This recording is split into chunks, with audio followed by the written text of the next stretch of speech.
Hello there, and welcome to Life Beyond Seen, where curiosity drifts like a current and the vast unknown becomes a soft space to rest your thoughts. Tonight, we're heading somewhere deeper than dreams, down into the ocean, where time stretches, slows, and sometimes forgets to move at all. This is a place where some creatures live so long they seem to have stepped out of history itself. Down there, beneath miles of silent blue, life doesn't rush. It lingers, quietly defying the clock. So before we sink into that story, let me ask, where are you listening from tonight? Somewhere near the coast, where you can smell the salt in the air, or maybe far inland, where the sea is something you only hear about. And if you were to stand by the water right now watching the waves roll in, could you imagine how many lives, how many generations have come and gone beneath that same surface? If this quiet dive into the world beneath the waves feels like something you'd enjoy, a moment to unwind, to learn something gentle before sleep, I'd be ever so grateful if you liked this video or subscribed.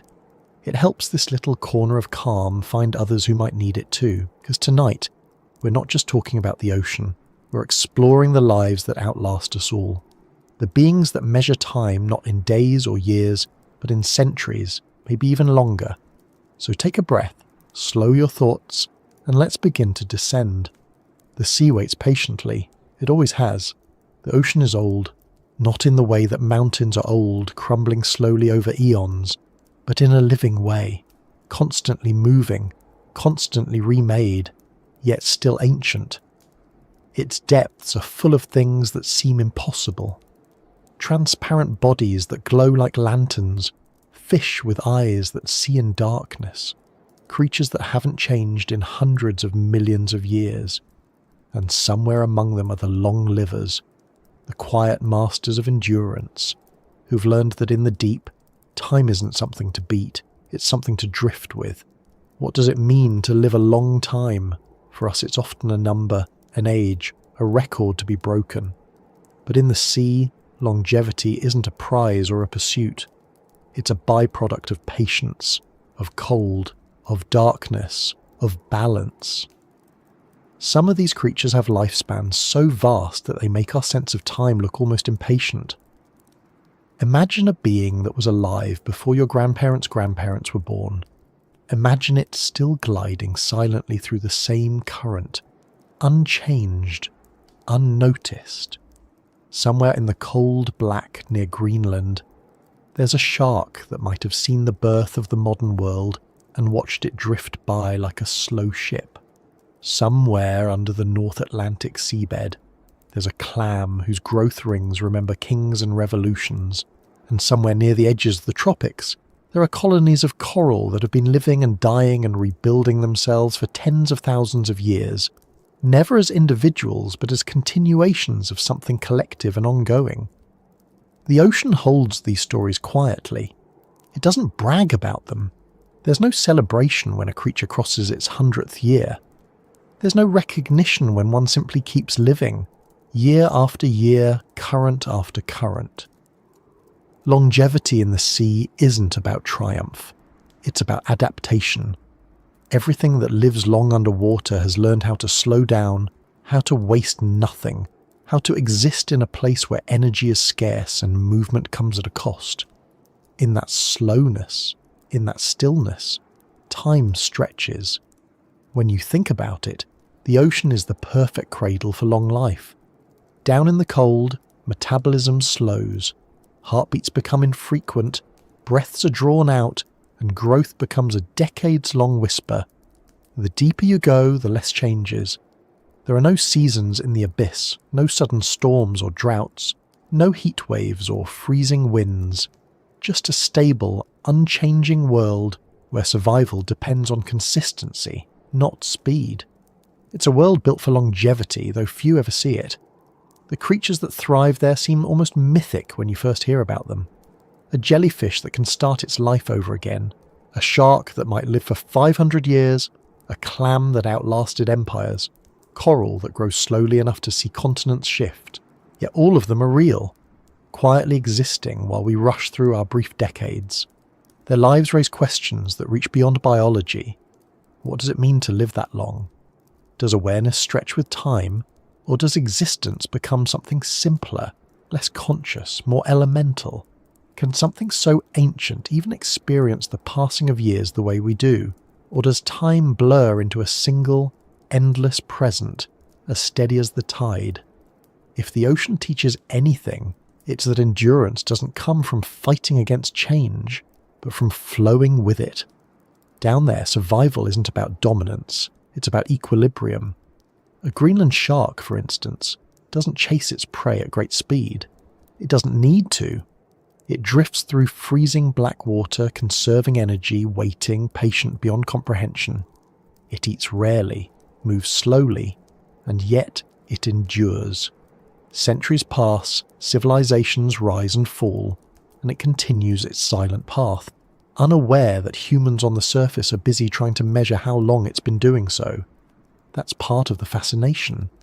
We measure time to feel grounded, to mark progress, to understand change.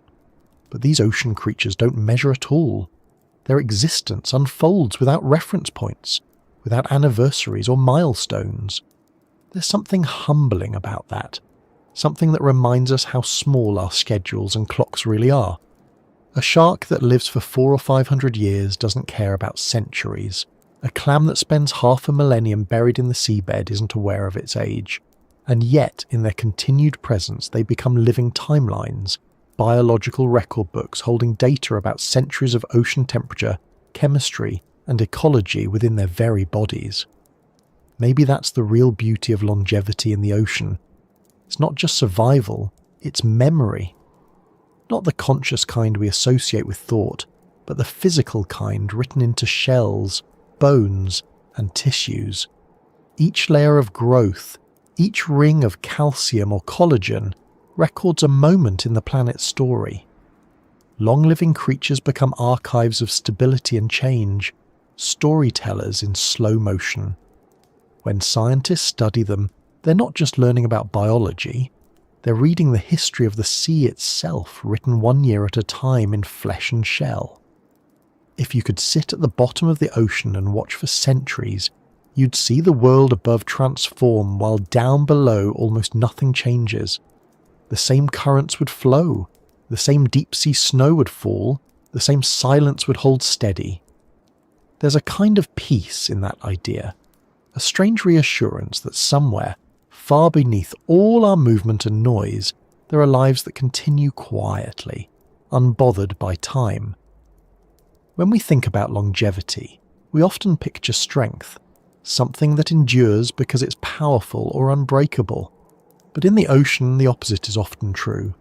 Fragility, flexibility, and slowness are what make long life possible. The creatures that last aren't the ones that dominate, but the ones that adapt. The jellyfish doesn't fight aging, it reverses it, returning to its younger form, as if time itself were optional. The clam doesn't race to grow, it builds layer by layer, barely moving. The coral doesn't live forever as one being, but regenerates endlessly through its collective body. Longevity in the ocean isn't resistance to change, it's cooperation with it. It's interesting to imagine how these creatures perceive the world, or if they perceive it at all. A shark that lives for centuries might never sense time passing as we do. For it, life could be one long drift through cold darkness, a continuous existence without the markers that define our days. It doesn't know youth or age, beginnings or endings, it simply is. The clam beneath the seabed doesn't know that 500 years have gone by. It has no reason to count. It filters water, grows incrementally and persists, unaware that above, civilizations are born, collapse, and leave ruins that crumble back into the sea. Maybe that's why we find these long-living creatures so compelling. They represent a kind of timelessness that we can't experience but deeply crave. Their slowness feels like wisdom, their patience like peace. In their endurance, we see something we've lost, the ability to exist without rushing toward the next thing. When you picture the ocean tonight, try to imagine not the crashing waves or the sparkling surface, but the stillness far below, the slow-moving shapes, the soft drifting of silt, the steady beat of hearts that have been beating since before modern history began. In that darkness, time doesn't feel linear. It feels circular, looping, patient. The creatures there don't hurry, don't look forward or back. They exist in the perpetual present, responding only to what the water brings. As we move deeper into this story, we'll meet them one by one. We'll see how a jellyfish defies aging entirely, how a shark outlives empires, how a clam becomes a historian of climate, and how coral turns collective existence into a kind of immortality. We'll look at what science can tell us about their secret to longevity and what philosophy might make of their quiet persistence. And maybe, somewhere in the space between science and stillness, we'll find something for ourselves too. A reminder that life doesn't have to be measured by speed to be meaningful. So, take another breath, let your thoughts slow with it, and imagine the world beneath you. The endless blue, the deep unknown, the timeless sea that has watched everything come and go, that carries life through centuries without ever hurrying. Down there, time is patient, and tonight, we're going to learn from it. The ocean has a rhythm that doesn't belong to hours or minutes, but to something older, slower and less defined. It breathes in ways that we don't notice, not through lungs or air, but through tides, currents, and the rise and fall of its surface. If you were to sit by the shore long enough, you might start to feel it, that subtle inhalation and exhalation of the sea. The tide pulls back, drawing the world with it, then returns as if filling its vast chest with another patient breath. Everything alive within those waters follows that same rhythm. Fish, coral, plankton, whales, all of them live by a schedule that isn't measured by clocks, but by flow. To understand how some of the ocean's creatures can live for centuries, you have to understand the pace of their world. Up here on land, life moves in quick bursts. Seasons change fast, temperatures swing wildly, and animals are constantly adjusting, chasing, avoiding, building, collapsing, starting over. Down there, the pace changes entirely. The sea has layers, each one slower than the last. The surface is restless, always stirred by wind and weather, but the deeper you go, the quieter things become. Sunlight fades, sound softens, and movement nearly stops. Down there, life has learned that energy is precious, and everything is designed to make the most of it. In the deepest regions, where pressure could crush steel and light hasn't existed for millions of years, creatures still live, but their entire existence is defined by restraint. A heart might beat once every few seconds, or even slower. A meal might sustain an animal for months.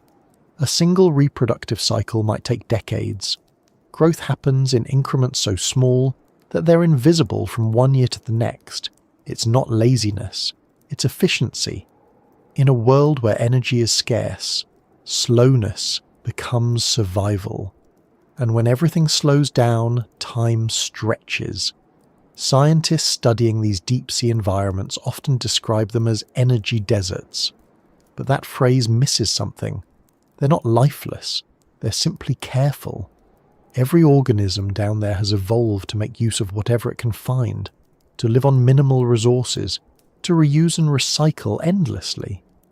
In this balance between scarcity and endurance lies one of the great secrets of longevity. The ocean's oldest creatures live long because they don't rush through their energy. They pace themselves as if they have all the time in the world, because in their world they do. It's strange to imagine that the largest living spaces on Earth, the ones that cover more than 70% of our planet, are also among the least explored. We know more about distant planets than we do about the dark trenches that lie just beyond our shores. And yet in those places nature has been refining endurance for eons. The creatures that inhabit them are masters of slow living, perfected over millions of years of pressure and cold. The Greenland shark, for example, can live for more than 400 years in these frigid depths. Its secret lies partly in its slow metabolism, a biological clock turned down so low that life becomes a near stillness. It grows just a few centimeters each year, drifts through the blackness, and survives in waters where others could not. But this isn't just a matter of biology. The ocean itself enforces this rhythm. It moves in cycles that span decades, even centuries. Warm and cold currents exchange energy across hemispheres in patterns that take longer than a human lifetime to complete. Nutrients sink to the seafloor only to be stirred up again generations later. The ocean doesn't rush to reset itself. It takes its time to renew, and in doing so, it shapes the creatures that depend on it. Long-lived animals are simply echoes of this greater rhythm. The coral reef, for instance, might seem like a place of constant colour and activity, but its growth is almost imperceptibly slow. Each coral polyp adds a thin layer of calcium carbonate, building upon the skeletons of those that came before. Over centuries, this process creates structures so vast they can be seen from space. Yet, at any given moment, the reef itself is moving no faster than a thought. The brilliance of a coral reef isn't in speed, it's in persistence. Even as waves crash above and fish dart through, the foundation beneath them is built in quiet increments, one fraction of a millimetre at a time. If you could measure time the way coral does, you wouldn't count days or years. You'd count growth rings. You'd mark the slow accumulation of life on top of life. You'd see survival not as endurance through storms, but as the ability to remain steady when everything else moves too quickly. That's the deep breath of the ocean, the constant, deliberate, almost meditative cycle of change that happens so gradually it's invisible until centuries have passed. For humans, it's easy to think of the sea as something wild, untamed, even violent. But for the creatures that call it home, it's more like a long conversation. Every wave, every current, every faint vibration through the water carries information. Whales communicate across entire oceans using frequencies that can travel for thousands of miles. These sounds move slowly through the depths, stretching time even further, allowing creatures to interact across distances we can barely imagine. When we listen to recordings of whale songs, they sound haunting and slow, but that's just because we're not used to living in a world where messages take minutes or hours to arrive. The ocean's patience is built into every one of its inhabitants. This slowness is also protective. The colder and darker the environment, the less energy life has to expend. Predators become rare, prey becomes scarce, and balance replaces competition. In a strange way, the deep sea is one of the most peaceful ecosystems on Earth, not because it lacks danger, but because everything there has learned that energy is precious. Even death happens quietly. When a whale dies at the surface and sinks, its body becomes a temporary oasis for thousands of species. They feed on it for decades, until only bones remain. Nothing is wasted. Even in decay, the ocean keeps breathing, converting loss into life in the same unhurried rhythm that has sustained it for millions of years. It's easy to overlook how deeply this rhythm connects to us. Every breath we take contains oxygen that was once produced by marine organisms. The air itself is balanced by the ocean's cycles. When the sea breathes out, the planet breathes with it. And yet most of us rarely think about this relationship. We live fast, moving from one thing to the next, measuring progress in seconds and deadlines. The ocean doesn't do that. It functions on scales that make our sense of urgency seem almost comical. Its patience isn't passive, it's active, deliberate and essential. Without it, life on Earth wouldn't exist in its current form. That's what makes studying long-lived ocean creatures so fascinating. They're not just examples of endurance, they're expressions of an entire environment that has learned to sustain itself through balance rather than acceleration. Each of them embodies a kind of ecological wisdom. The Greenland shark survives by moving slowly enough to conserve its energy for centuries. The quahog clam does the same, filtering water grain by grain, barely changing across lifetimes. Even the immortal jellyfish, capable of reverting to its youthful form, follows a rhythm dictated by environment, not desire.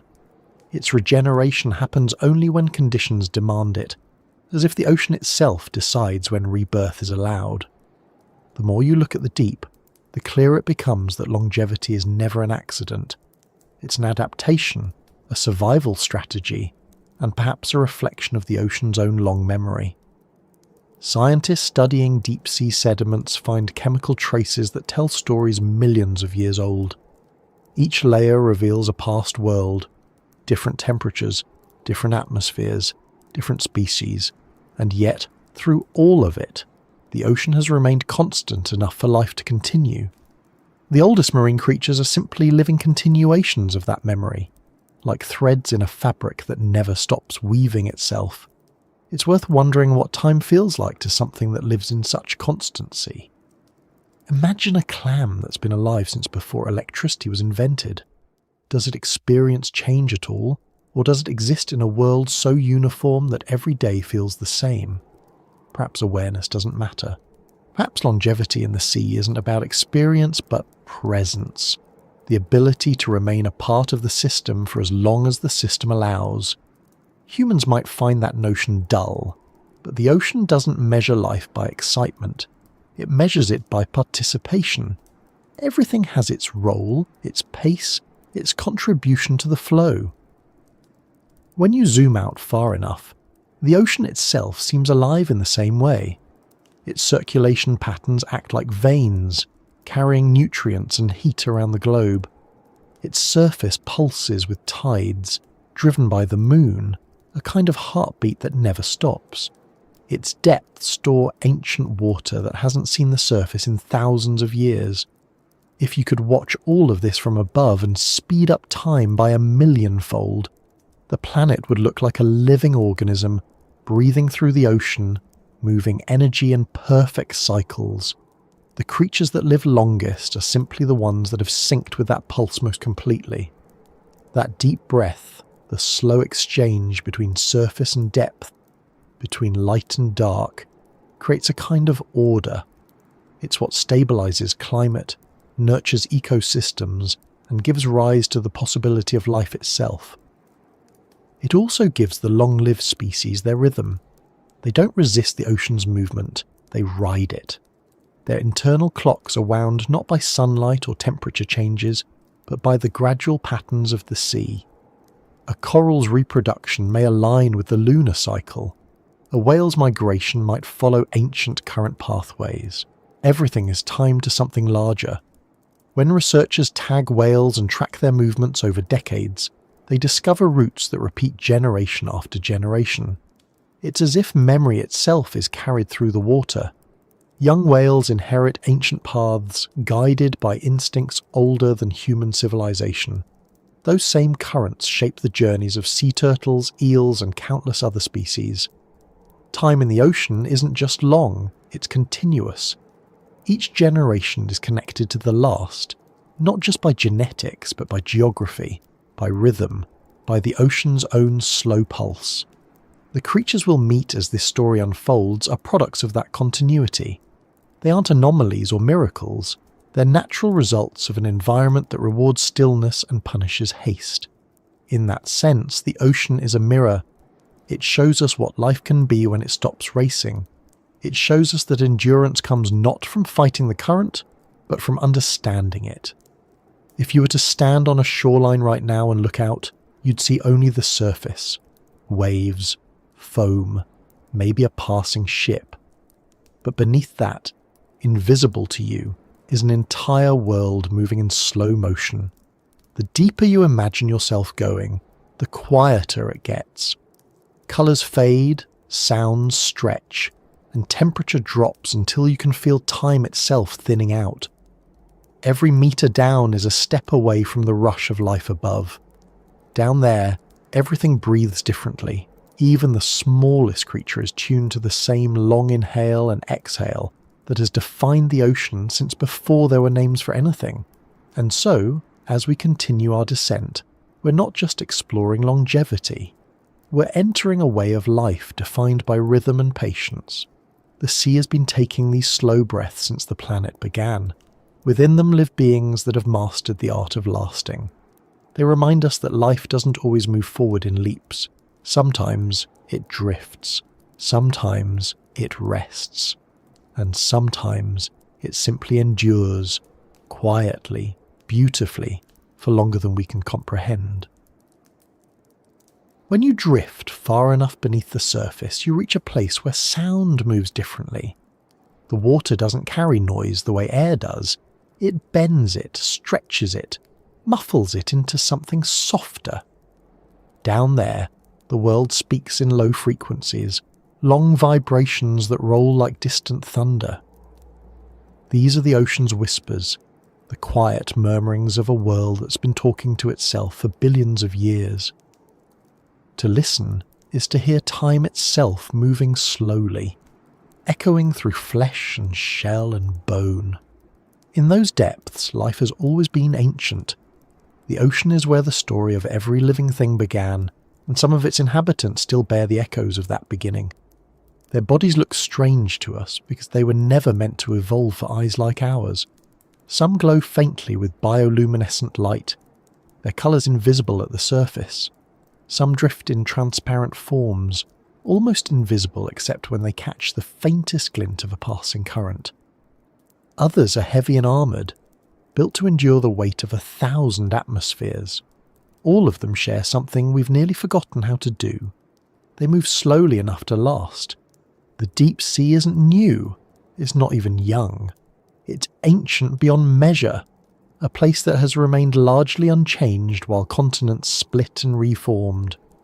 Down there, change happens at a pace that doesn't fit into human imagination. Rocks form and dissolve over millions of years. Species adapt so gradually that what we call evolution is, in that context, almost stillness. The creatures that have survived in these conditions carry the memory of that slowness in their very structure. They've inherited it, lived it, and passed it on, generation after generation, until survival itself became synonymous with patience. One of the most haunting ideas in marine biology is that some of the creatures alive today are older than the civilization studying them. There are sharks in the Arctic that may have been swimming before Newton wrote about gravity. There are clams under the sand that were filtering water before the first telescopes were pointed toward the stars. And there are coral reefs that began forming when the last ice age ended, slowly growing upward toward the light, one tiny polyp at a time. These aren't myths or exaggerations. They're facts supported by science, by radiocarbon dating, by growth rings measured under microscopes. The numbers are almost absurd. 400 years, 500, some perhaps even more. And yet the ocean has been keeping this secret all along, its quiet residents living through eras we can only reconstruct through books and ruins. When researchers first began to uncover just how old some of these creatures were, it challenged their assumptions about what life could do. For centuries, longevity was thought to belong to the slow and protected. The trees, the tortoises, the species that avoided danger and grew in stable environments. But the ocean doesn't fit that mould. It's both violent and calm, both predator and refuge. Its long-living creatures aren't protected by walls or forests. They're protected by obscurity. They live where no one bothers them, where light never reaches, where temperature never changes. In those conditions, the need for speed disappears. So does the pressure to reproduce quickly or grow fast. Instead, nature shifts its focus toward endurance. Every environment on Earth shapes its inhabitants differently. Deserts create survivors that endure scarcity through efficiency. Forests create opportunists that thrive on change. The ocean, especially its deepest parts, creates beings that endure through constancy. Their cells divide more slowly, their metabolism is restrained, their repair mechanisms are tuned to prevent the gradual build-up of damage that ends most lives. When you stretch that over centuries, you begin to understand how something can remain alive long after everything around it has changed. It's not just their bodies that carry the story of endurance, but their surroundings too. The sea itself is a memory bank. Each layer of sediment at the bottom records the passing of millennia. Dust from ancient continents, Microscopic shells from vanished plankton, traces of volcanic ash and cosmic debris. When scientists take core samples from the ocean floor, they're essentially pulling up the planet's diary. Some of those layers are older than human civilization, some predate mammals, and yet, above those layers, swimming slowly through that same water, are creatures that have adapted so perfectly that evolution has barely touched them. They're sometimes called living fossils, but that phrase doesn't quite capture what they are. A fossil is something that's ended, a remnant of what was. These beings are still here, still part of the present, quietly continuing where their ancestors left off. They aren't remnants, they're continuations. The horseshoe crab, for instance, has existed in nearly the same form for more than 400 million years.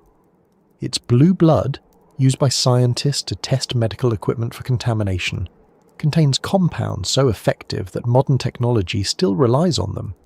The creature doesn't know any of this, of course. It simply continues its slow crawl across the seabed, just as it always has. That kind of continuity blurs the line between ancient and modern. When we think about time, we often imagine it as a straight line, past behind us, future ahead. But in the ocean, time feels more circular. The same patterns repeat endlessly. Currents cycle, tides rise and fall, species return to the same spawning grounds year after year. To live long in such a world is to be part of that cycle, not separate from it. The oldest creatures of the sea aren't just survivors of time, they're participants in it, turning with the same rhythm as the water itself. It's easy to forget how little we actually know about the ocean's age and inhabitants.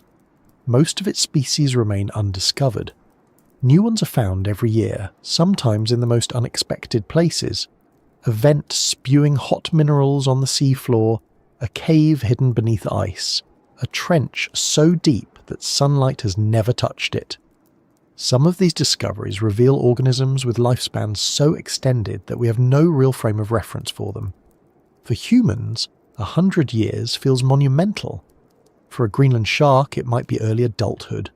For certain corals, it's barely a blink. But longevity in the ocean isn't always obvious. Many of the oldest organisms aren't large or majestic. They're small, unassuming, even microscopic. Some single-celled species found in deep-sea sediments may have been dormant for tens of thousands of years, only to awaken when conditions change. Others live at hydrothermal vents, where minerals feed entire ecosystems without a single ray of sunlight. Their world is timeless in a way ours isn't. The usual boundaries between life and death, growth and decay, blur when you can simply wait until the environment is right again. Every discovery of such endurance expands our understanding of what it means to live. Longevity isn't just about lasting, it's about surviving in a system that allows for renewal. Many of the ocean's oldest inhabitants regenerate constantly. Corals reproduce by budding, forming colonies that live for thousands of years, even though individual polyps may only survive for a few decades. The colony doesn't die. It renews itself piece by piece, endlessly. In that way, life in the ocean often sidesteps death entirely, at least in the collective sense. The individual fades, but the whole continues. There's a quiet elegance in that process.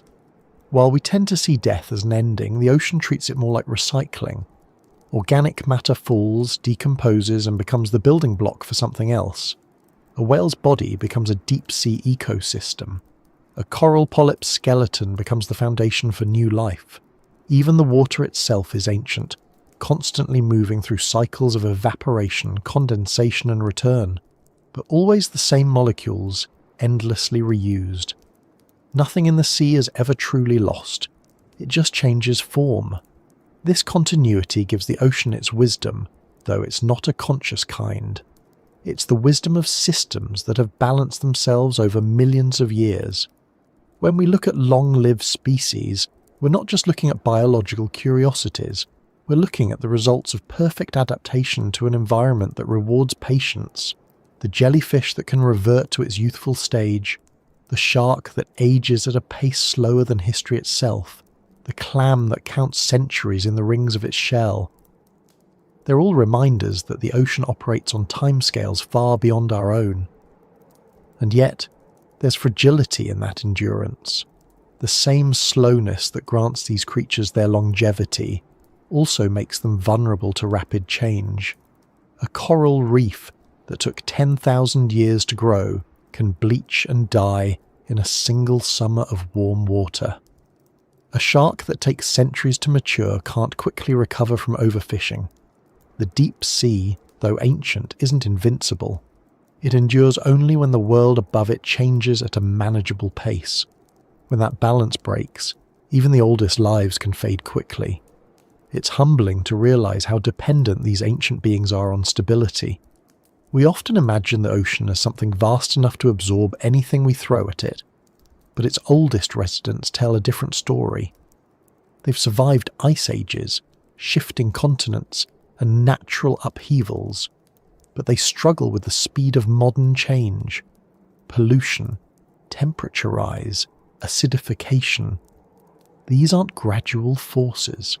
They move faster than the ocean's rhythm, and that's where the trouble begins. A creature built to live for centuries can't evolve fast enough to keep up with decades of disruption. Still, there's resilience in the system. Even as some species vanish, others adapt. Life in the ocean finds new ways to endure. Microbes evolve to break down pollutants. Fish shift their migratory routes. Corals in some regions show signs of adapting to warmer water.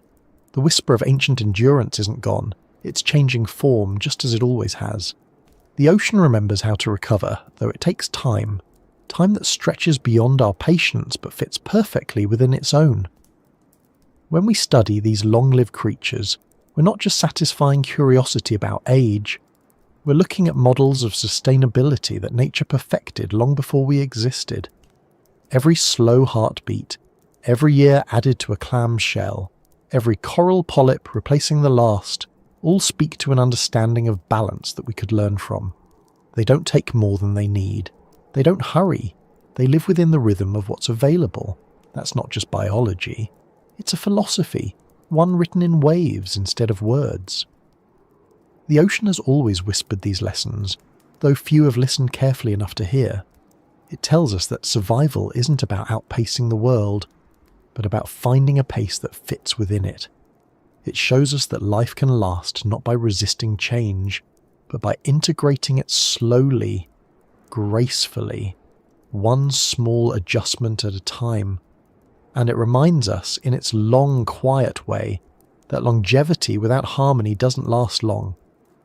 If you could put your ear to the water right now and listen, not to the waves or the noise of ships, but to the faint hum beneath it, you'd hear those whispers, the slow movements of ancient creatures, the shift of sand, the call of whales carried through miles of pressure and silence. Each sound a fragment of a conversation that's been happening since life began. It's not loud, it's not urgent, it's steady, patient, endless. The ocean doesn't speak in commands or warnings, it speaks in examples, lived out over centuries. And as we keep descending through its layers, we'll start to meet those examples one by one. The ones that never hurry, never age the way we do, and never quite die. The beings that show us what it means to live within the breath of the planet itself. The ones who whisper, even now from the deep. Somewhere in the warmer corners of the ocean, where sunlight filters down in ribbons and the water drifts gently with the tide, there is a creature that seems to have sidestepped one of nature's most inescapable rules. It's small, fragile, nearly invisible, and yet it carries a mystery that scientists still can't fully explain. It doesn't look like much at first, just a clear bell, smaller than a fingernail, pulsing softly as it floats through the water. But within that delicate body hides a secret that challenges what we think life is supposed to do. This is Teratopsis dohrnii, sometimes called the immortal jellyfish, and in a world defined by cycles of birth, growth, and death, it's the one creature that seems to start again. When it was first discovered in the Mediterranean, researchers didn't realize how unusual it was. Jellyfish, after all, are among the simplest animals we know. They have no brains, no bones, no blood. They're mostly water held together by a thin layer of cells and nerves. They drift with currents rather than fight against them. But simplicity can be deceptive. Within that simplicity lies an adaptability that borders on the impossible. When most animals reach the end of their life cycle, their cells deteriorate, their systems fail, and they die. This jellyfish, however, doesn't always accept that outcome. When it faces injury, starvation, or even the wear of old age, it can reverse the process. Its cells transform, not toward decay, but toward youth. It turns itself back into an earlier stage of life, as if hitting a biological reset button. The process is known as transdifferentiation, and it's one of the most fascinating biological tricks ever observed. In essence, the jellyfish changes the identity of its cells. What was once part of its body can become part of its base again. What was once adult tissue becomes juvenile, and it begins its life cycle anew. There's no clear limit to how many times it can do this. In controlled environments, researchers have watched individuals revert multiple times. In the wild, it's likely this happens far more often. In theory, that makes Turritopsis dohrnii biologically immortal, not in the mystical sense, but in the very literal one. It can avoid death indefinitely, as long as it escapes predators and disease. To understand just how strange this is, it helps to remember how most jellyfish live. They begin as tiny, free-swimming larvae called planulae. These larvae settle on a surface, often a rock or shell, and grow into a polyp, a stationary stage that resembles a small stalk. From that polyp, new jellyfish bud off and drift away, starting the cycle again. Normally, once a jellyfish reaches adulthood, that's it. It reproduces, it ages, and it dies. But Turritopsis doesn't always follow that script. When conditions turn harsh, instead of dying, the adult transforms back into a polyp. It's as if a butterfly, when threatened, could dissolve itself back into a caterpillar, find safety, and begin again. It's hard to imagine what that means in the context of time. For most life, time is linear, a one-way current moving from birth to death. For the immortal jellyfish, time is more like a loop. It lives forward and backward simultaneously, cycling endlessly through stages of existence. There's no clear endpoint, no aging in the traditional sense. It's not eternal in the way we imagine immortality. It's more like a biological rhythm without conclusion. It's survival through renewal. In a way, it mirrors the ocean that holds it. The sea, too, never truly ends or begins. Water evaporates, falls as rain, flows through rivers, returns again. Energy moves in cycles. Death feeds life. Everything transforms but remains part of the same whole. The jellyfish's secret isn't a rebellion against nature, it's a perfect reflection of it. It embodies the same logic that drives the ocean itself, transformation as continuity, not as ending. For scientists, this discovery opened up new questions about the very nature of aging. Most organisms accumulate damage over time. Cells mutate, DNA degrades, systems wear out. But if a creature can reverse that damage, what does that say about the inevitability of aging? Could the key to longer life, perhaps even indefinite life, already exist in a creature no bigger than a thumbnail? Research into the jellyfish's unique biology has inspired studies into cellular regeneration, cancer treatment, and stem cell flexibility. It turns out that the mechanisms allowing this jellyfish to revert its cells aren't entirely alien. In some form, they exist in us too, just not activated the same way. The difference between a human and an immortal jellyfish, at least at the cellular level, is one of control. The jellyfish has a built-in program that tells its cells when to change and how to reset. We have remnants of that same ability, but evolution has quieted it in favour of other priorities: reproduction, growth, adaptation. It's a strange trade-off to think about. In nature, immortality isn't necessarily an advantage. Most species don't need it. They rely on reproduction to continue the line, not the individual. A creature that never dies doesn't necessarily dominate, it just persists. For the jellyfish, this persistence isn't about outliving others, it's about surviving through transformation. It doesn't fight death, it simply moves around it. There's a certain humility in that approach. It doesn't conquer time, it doesn't freeze itself in one moment forever. It adapts, resets, and begins again. It accepts change so completely that it becomes part of its identity. In that way, the immortal jellyfish teaches something fundamental about endurance. To live long, it seems, isn't always about resisting change. Sometimes, it's about surrendering to it completely. When you imagine one drifting through the sea, its body transparent and trembling with light, it's almost hard to believe that something so delicate could hold such power. It doesn't look strong or ancient. It looks ephemeral, as if one touch might dissolve it. Yet, within that fragility lies a blueprint for endless renewal. The ocean is full of paradoxes like this: strength hidden in softness, endurance inside fragility. The jellyfish is both fleeting and infinite, a contradiction that floats quietly beneath the waves. It's worth remembering that immortality in this case doesn't mean invincibility. These jellyfish still get eaten, still fall victim to disease or environmental change. They can live forever in theory, but not in practice. The ocean, vast as it is, doesn't make promises. It offers opportunities, not guarantees. And even for the immortal jellyfish, survival depends on luck as much as biology. But that doesn't make its ability any less remarkable. Its existence proves that life can rewrite its rules when necessary. It shows that the line between birth and death isn't as rigid as we once thought.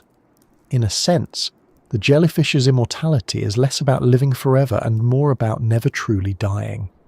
It's a kind of continuity that mirrors the coral reefs and microbial mats we've already touched upon.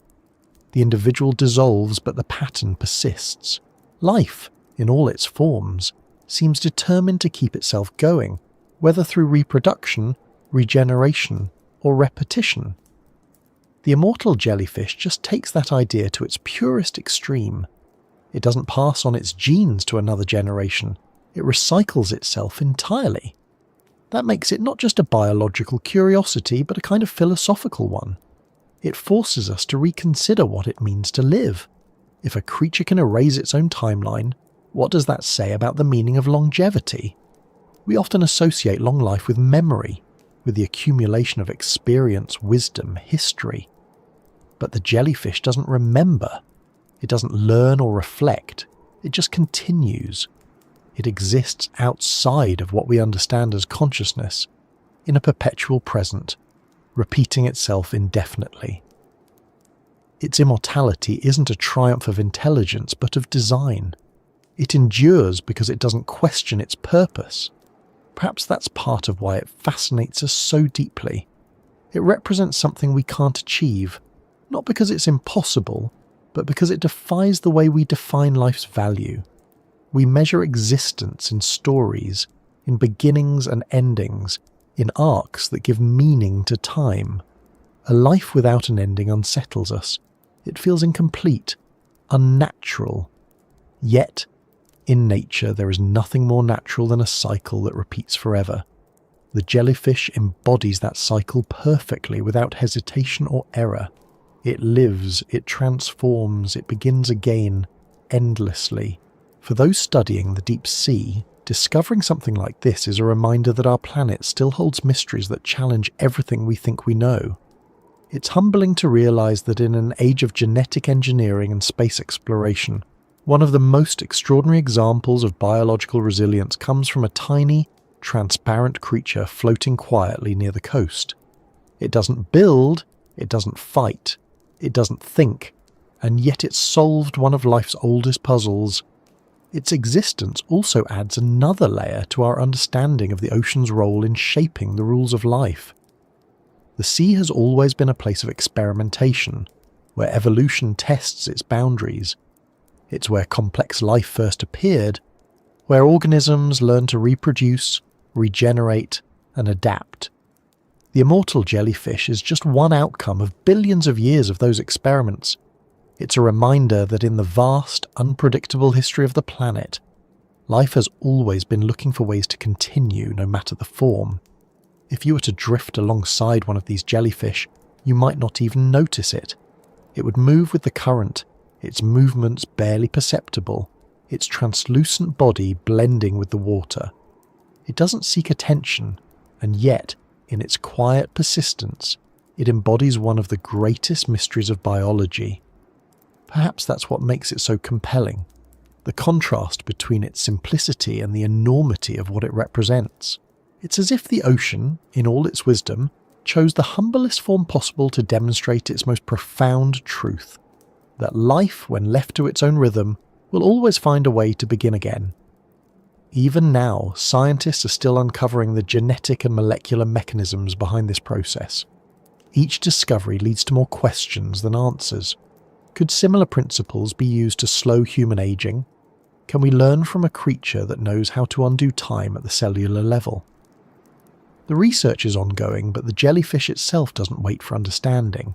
It keeps drifting, pulsing, resetting, continuing its quiet cycle in the depths. While we analyse and theorise, it simply exists, doing what it has always done. And maybe that's the larger lesson. The ocean doesn't need to explain itself.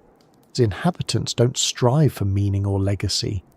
They live according to the conditions around them, adapting without complaint, changing without hesitation. The immortal jellyfish doesn't ask why it can start again. It just does. In that simplicity lies a kind of peace that humans rarely experience. We're constantly aware of time, always measuring, planning, fearing its passage. The jellyfish doesn't carry that burden. It flows with time until time ceases to matter. If you think about it, immortality, at least in this sense, isn't freedom from time, it's acceptance of it. The jellyfish doesn't escape the cycle, it becomes it. It's both the beginning and the end, the larva and the adult, the old and the new. It embodies continuity without needing to control it. There's a kind of quiet wisdom in that. Perhaps that's why so many people, even outside of science, are drawn to its story. It feels like an allegory written by nature itself, a reminder that renewal isn't a miracle, but a pattern we've simply forgotten how to see. Somewhere right now, under the surface of the Mediterranean or the Pacific, one of these tiny creatures is performing that transformation again. It's dissolving its adult form, returning to its foundation, ready to start a new life identical to the one it left behind. No one will notice, no one will measure it, but it will happen nonetheless, as it has countless times before. In the ocean's slow, endless conversation, the jellyfish adds another quiet sentence, one that says, everything can become new again if it knows how to let go. And as we drift further through these waters, we'll begin to see that this lesson doesn't belong to the jellyfish alone. The ocean holds others that live almost as long, not through rebirth, but through patience and cold and stillness. In their longevity, we'll find new ways of understanding endurance, not as defiance of time, but as harmony with it. In the far reaches of the northern oceans, where ice drifts in silence, and the light fades into a grey that never quite becomes day, there lives a creature that moves so slowly it might as well be still. It swims through waters so cold that most living things would freeze or flee, but it doesn't hurry, it doesn't fight, and it doesn't seem to notice the cold at all. This is the Greenland shark, and of all the animals that call the ocean home, it may know time better than any other. It is one of the longest living vertebrates on Earth, a being so patient that it measures its life not in decades or centuries, but in the quiet endurance of centuries stacked upon centuries. At first glance, there's nothing extraordinary about it. It doesn't shine or shimmer, it isn't massive like a whale or graceful like a dolphin. It's a sluggish, grey creature with a blunt snout and small, tired eyes, often covered by parasites that dangle from their surface. It can grow up to 20 feet long and weigh more than a ton, yet it moves at a pace that feels almost suspended in time. A slow, deliberate glide through dark water, each movement conserving precious energy. It lives where the sea is heavy with ice and silence, in the deep, cold currents of the North Atlantic and Arctic. It is, in every sense, a relic of patience. When scientists first began studying these sharks seriously, they were baffled by their age. Early estimates placed their lifespans at well over 200 years, but later research using radiocarbon dating on the lens of their eyes, one of the few parts of a body that doesn't regenerate, revealed something far more staggering. Some individuals were found to be nearly 400 years old. A few may have hatched when the world was still in the late Renaissance, before the Industrial Age began, before humans even knew what lay beneath the ice. While empires rose and fell, while entire civilizations came and went, these sharks were simply swimming in the same dark water, doing what they had always done. Their longevity isn't magic, it's biology sculpted by environment. In the deep, cold sea, everything slows down. The water temperature near freezing, the scarcity of food, and the absence of predators create a world where survival depends on conservation. The Greenland shark's metabolism runs at a fraction of the speed of most animals. Its heart beats slowly, its cells divide rarely, its growth rate is barely noticeable, perhaps a centimetre a year. It doesn't rush to maturity, it doesn't even reach reproductive age until it's over a century old. In that stillness, it avoids many of the stresses that shorten other lives. The cold preserves, the darkness protects, and the shark endures. This slow life has another effect, a kind of invisibility. Few creatures see the Greenland shark. It lives in depths humans rarely reach, and even when it comes closer to the surface, it moves without urgency, like a shadow in the water. It doesn't need to hunt often. Its diet consists mostly of whatever drifts within reach. Fish, seals, even the occasional carcass. It's not a predator in the cinematic sense. It's an opportunist, a scavenger, a quiet participant in the recycling of life. Some have even found reindeer remains in their stomachs, not because they chased one down, but because the ocean eventually brings everything back to it. There's something poetic about that patience, though the creature itself would never know it. It moves through a world where light barely reaches, where seasons mean almost nothing, where the same cold water has been circling the planet for thousands of years. The shark's existence is one of steady persistence. No drama, no hurry, no need for change. It's the embodiment of a life lived entirely within the pace of the planet itself. To understand how this shark can live so long, you have to think about what aging really is. In most animals, it's the accumulation of damage, the gradual breakdown of cells and tissues that the body can't fully repair. Heat, oxygen, radiation, and metabolism all contribute to this slow decay. But in the icy world of the Greenland shark, those forces are weakened. Cold slows chemical reactions. Low energy usage reduces wear. The result is a body that degrades at an almost imperceptible rate. Its very environment acts like a natural preservative, keeping time at bay. It's as if the shark's life exists in a kind of suspended animation, not frozen, but slow to the point where centuries pass like seasons. Its organs age, but so gradually that they outlast the memory of everything happening above. That concept challenges our sense of time completely. A human life, with all its ambitions, worries and achievements, unfolds in a blink compared to the shark's. To imagine what it has witnessed, if witnessing is even the right word, is almost impossible. While humans discovered electricity, crossed oceans and split atoms, the shark simply kept swimming. Its rhythm never changed. What makes this even more remarkable is how little the shark seems to have evolved. Like many deep-sea creatures, its lineage stretches far back, remaining largely unaltered for millions of years. When something works perfectly in its environment, evolution slows down. The shark's slow growth and long life aren't inefficiencies, they're perfection tuned to the rhythm of the deep.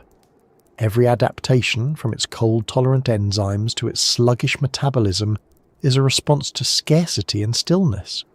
It has become so well suited to endurance that speed, in any form, would be wasteful. It's difficult for us to relate to such an existence.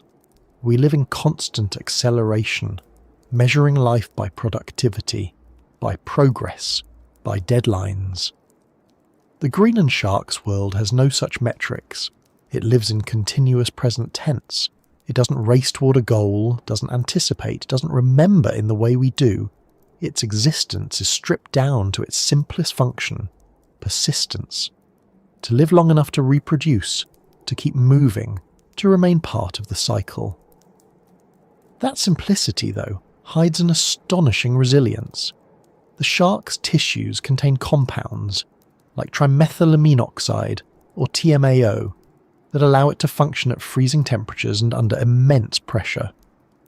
Those same compounds make its flesh toxic to humans, giving it an unpleasant, even dangerous taste if eaten raw. In Greenland, people once found a way to make it edible by burying it and letting it ferment, transforming the poison into something survivable. It's called hakal, a dish that tastes of ammonia and history, though the shark itself would never know that its presence in these waters helped sustain human cultures for centuries. In many ways, the Greenland shark feels like the ocean's quiet observer. It doesn't react quickly to change, but it's been there through all of them. When glaciers advanced and retreated, when sea levels rose and fell, it continued to swim beneath the ice, undisturbed. If the ocean has a memory, it might look something like this creature. Ancient, slow, enduring, unchanged. Its body carries chemical signatures of centuries-old water, its tissues recording the temperature, the salinity, the invisible history of its surroundings. To scientists, studying it is like reading a diary written over hundreds of years. The carbon in its eyelens holds clues about when it was born, while the isotopes in its flesh reveal where it has been feeding. Each discovery adds another piece to the puzzle of how life can stretch across centuries. Yet, even now, there are more unknowns than answers. We don't know exactly how old the oldest shark can be. We don't know how it navigates or how often it reproduces. Much of its life remains hidden, as if the ocean itself prefers to keep a few secrets for itself. There's something grounding about that mystery. It reminds us that not everything needs to be uncovered to be meaningful. The Greenland shark doesn't reveal its story easily. It's a creature that teaches patience simply by existing. Every time one drifts past a research camera, every time a trawl net briefly captures one, it feels like a glimpse not just into the deep sea, but into deep time. A momentary meeting between the world that rushes and the world that waits. What's even more striking is how gentle this endurance appears. Despite its size and age, the Greenland shark is not a fierce predator. It's slow, deliberate, almost passive. It feeds when opportunity allows, rests when it must, moves only as much as it needs to. Its success lies not in dominance, but in its refusal to waste energy. In a way, it's the opposite of almost everything humans value. It doesn't chase more than it requires. It doesn't seek growth for its own sake. It lives within the narrow balance of its environment, and that balance rewards it with time. That might be the real secret to its longevity. Not the cold, not the chemistry, not the slow metabolism, but the balance. The perfect alignment between creature and environment, between what it takes and what it gives. Every system that lasts, whether a coral reef, a forest, or a single shark, exists in that state of equilibrium. Break it, and time catches up quickly. Maintain it, and time becomes almost irrelevant. The Greenland shark has maintained it for centuries, adapting to changes that would destroy faster species. It doesn't resist the ocean's rhythm, it follows it precisely. When you think about how it moves through its world, it's easy to imagine the calm that must define its existence. No rush, no alarm, just the endless slow motion of the deep. In its simplicity, there's a kind of wisdom we've forgotten. It doesn't live long because it's trying to. It lives long because it doesn't interfere with its own continuity. It doesn't fight time. It allows time to move around it, to flow through it. In that surrender lies endurance. Somewhere under the ice right now, a Greenland shark is gliding through water that hasn't seen sunlight in months. Above it, storms are raging, icebergs are shifting, and yet, down there, everything feels still. The water is heavy, the temperature stable, the sound low and distant. The shark's body moves with minimal effort, its slow rhythm perfectly matched to the drag of the sea. It has done this for hundreds of years and will continue to do it for hundreds more. It doesn't know how long it has lived, and it doesn't need to. Its existence isn't measured that way. It simply continues, and in that continuation, it becomes timeless. There's something deeply human in the way we react to such endurance. We can't help but project meaning onto it. We call it patience, wisdom, serenity. We imagine it carrying the memory of the world in its ancient body. But perhaps that's just our way of filling the silence. The shark doesn't know it's old. It doesn't remember the past or anticipate the future. Its patience isn't a virtue, it's a condition of life in the deep. And yet, when we observe it, we see in it the reflection of something we long for: stability, endurance, peace. Maybe that's why these stories matter. They remind us that time isn't always a force to be fought. It can be something to drift with, something to inhabit rather than conquer. The Greenland shark has mastered that art through instinct, not thought. But in watching it, we remember that it's possible, that slowness can be strength, that simplicity can be the most effective form of survival, that the quiet, cold patience of a creature beneath the ice might hold the same lesson the ocean has been whispering all along, that life endures best when it stops trying to outrun time. As we continue our journey through these waters, leaving the shark behind in its frozen calm, other forms of longevity await us. Some are buried in shells that have watched centuries go by. Others live in sprawling colonies that never sleep.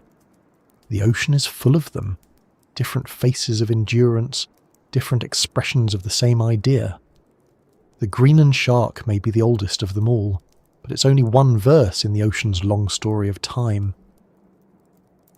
In the cold waters of the North Atlantic, buried just beneath the seafloor, lives a creature that has outlasted empires. It doesn't move much, it doesn't make a sound, and most of the time it's completely hidden.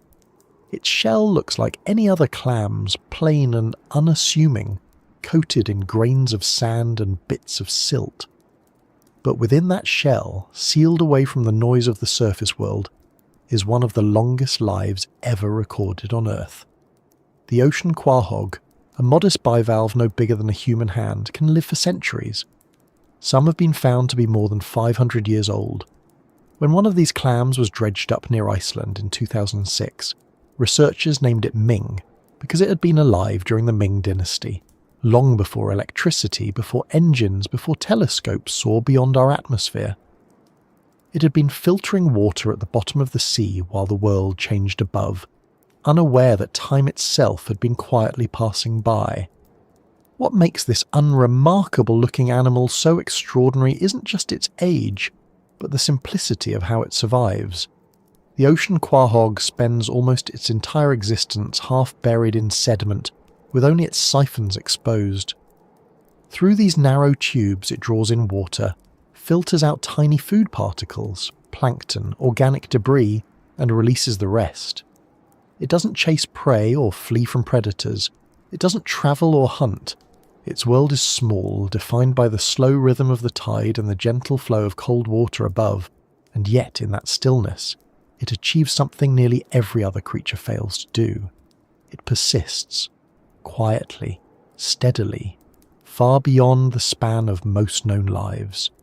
The cold helps. The waters where it lives are near freezing year-round, the kind of cold that slows every process in the body. Just like the Greenland shark, the ocean quahog has adapted to an environment where energy is precious, where speed is unnecessary, where life moves at a pace that barely registers to us. Its metabolism runs slow, almost deliberately so. The clam's heart beats perhaps once every few seconds, sometimes even slower. Its growth rate is minimal, adding only a fraction of a millimetre to its shell each year. To the human eye, it would appear frozen in time, but inside, it's alive in the most patient sense of the word. When scientists study these clams, they don't just count their years, they read them. Each ring on the shell, much like the rings in a tree, records a season of growth, a reflection of the surrounding environment. Thick bands form in good years when food is plentiful. Thin ones appear in times of scarcity. By counting and analysing these layers, researchers can reconstruct centuries of ocean history. Temperature changes, currents, even shifts in chemical composition, all of it is written into those shells. The clam becomes not just a survivor, but a storyteller, holding in its calcium shell a record of how the sea itself has changed through time. In that sense, every ocean quahog is both a creature and a chronicle. When scientists sliced open Ming's shell, they found evidence of climate patterns that matched human records going back hundreds of years. The clam had lived through volcanic winters, through the Little Ice Age, through eras when ships still relied on sails, and through all of it, it had done the same thing it always did. Filtered water, grew slowly, waited. Its existence didn't react to the chaos of the surface world. It endured beneath it. This unassuming bivalve offers a kind of wisdom that feels almost philosophical. Its strategy is not to fight, not to adapt rapidly, but to be consistent. Everything about it is designed for longevity. Its cells divide slowly, reducing the accumulation of damage over time. Its proteins are remarkably stable, resistant to the misfolding and decay that accompany aging in other animals. Its metabolism, kept at the bare minimum, produces fewer harmful byproducts. Even its immune system functions differently, prioritizing steady maintenance over rapid response. In biology, these small differences compound over centuries, creating a body that ages not in decades but in epochs. But what's fascinating is that longevity wasn't the goal of evolution here. It was a side effect. The clam's long life isn't about outlasting others, it's about efficiency. It's a natural outcome of living in an environment that changes so slowly that rushing would be wasteful. The ocean quahog is perfectly in tune with the tempo of its surroundings. Its slow pace isn't laziness, it's precision. Everything it does, from feeding to repairing its cells, happens only as fast as it needs to. That synchronization between organism and environment is what allows it to endure so long. Imagine what that life feels like, if feeling is even the right word. For half a millennium, this clam has existed in silence. It has never seen light beyond the faint shimmer that filters through the water. It has never moved more than a few inches from where it first settled. The world above has transformed beyond recognition. Nations have formed and fallen. Technology has reshaped the planet. But down there, beneath a few meters of sand, everything is the same. The same currents, the same seasonal rhythms, the same faint hum of the ocean. Time, as we know it, loses its meaning in that constancy. The clam doesn't know how old it is. It doesn't need to. Its survival doesn't depend on awareness, only on rhythm. Every cell in its body participates in that rhythm, slowing and conserving. Even death, when it finally comes, is not dramatic. The clam simply stops filtering. Its shell remains behind, intact, slowly becoming part of the sediment it once lived in. Over time, it merges with the seabed, indistinguishable from the millions of others that came before it. Yet within that shell, even long after it's gone, the story remains. Scientists can still read it centuries later, still listen to the faint trace of the ocean's memory preserved in calcium and growth lines. There's something quietly humbling about that. We often think of memory as something exclusive to consciousness, to brains capable of thought. But the ocean quahog proves otherwise. Memory exists in structure, in pattern, in matter. The sea remembers through its creatures. It keeps track of itself not in words or images, but in chemistry and form. Each ring on that clam's shell is a record of temperature, of nutrients, of the subtle shifts that have shaped the planet. When researchers line up the shells of multiple clams, they can map the rhythm of centuries, an unbroken story told by beings that never spoke, never saw, never knew. The discovery of just how old these clams could be changed the way scientists view aging altogether.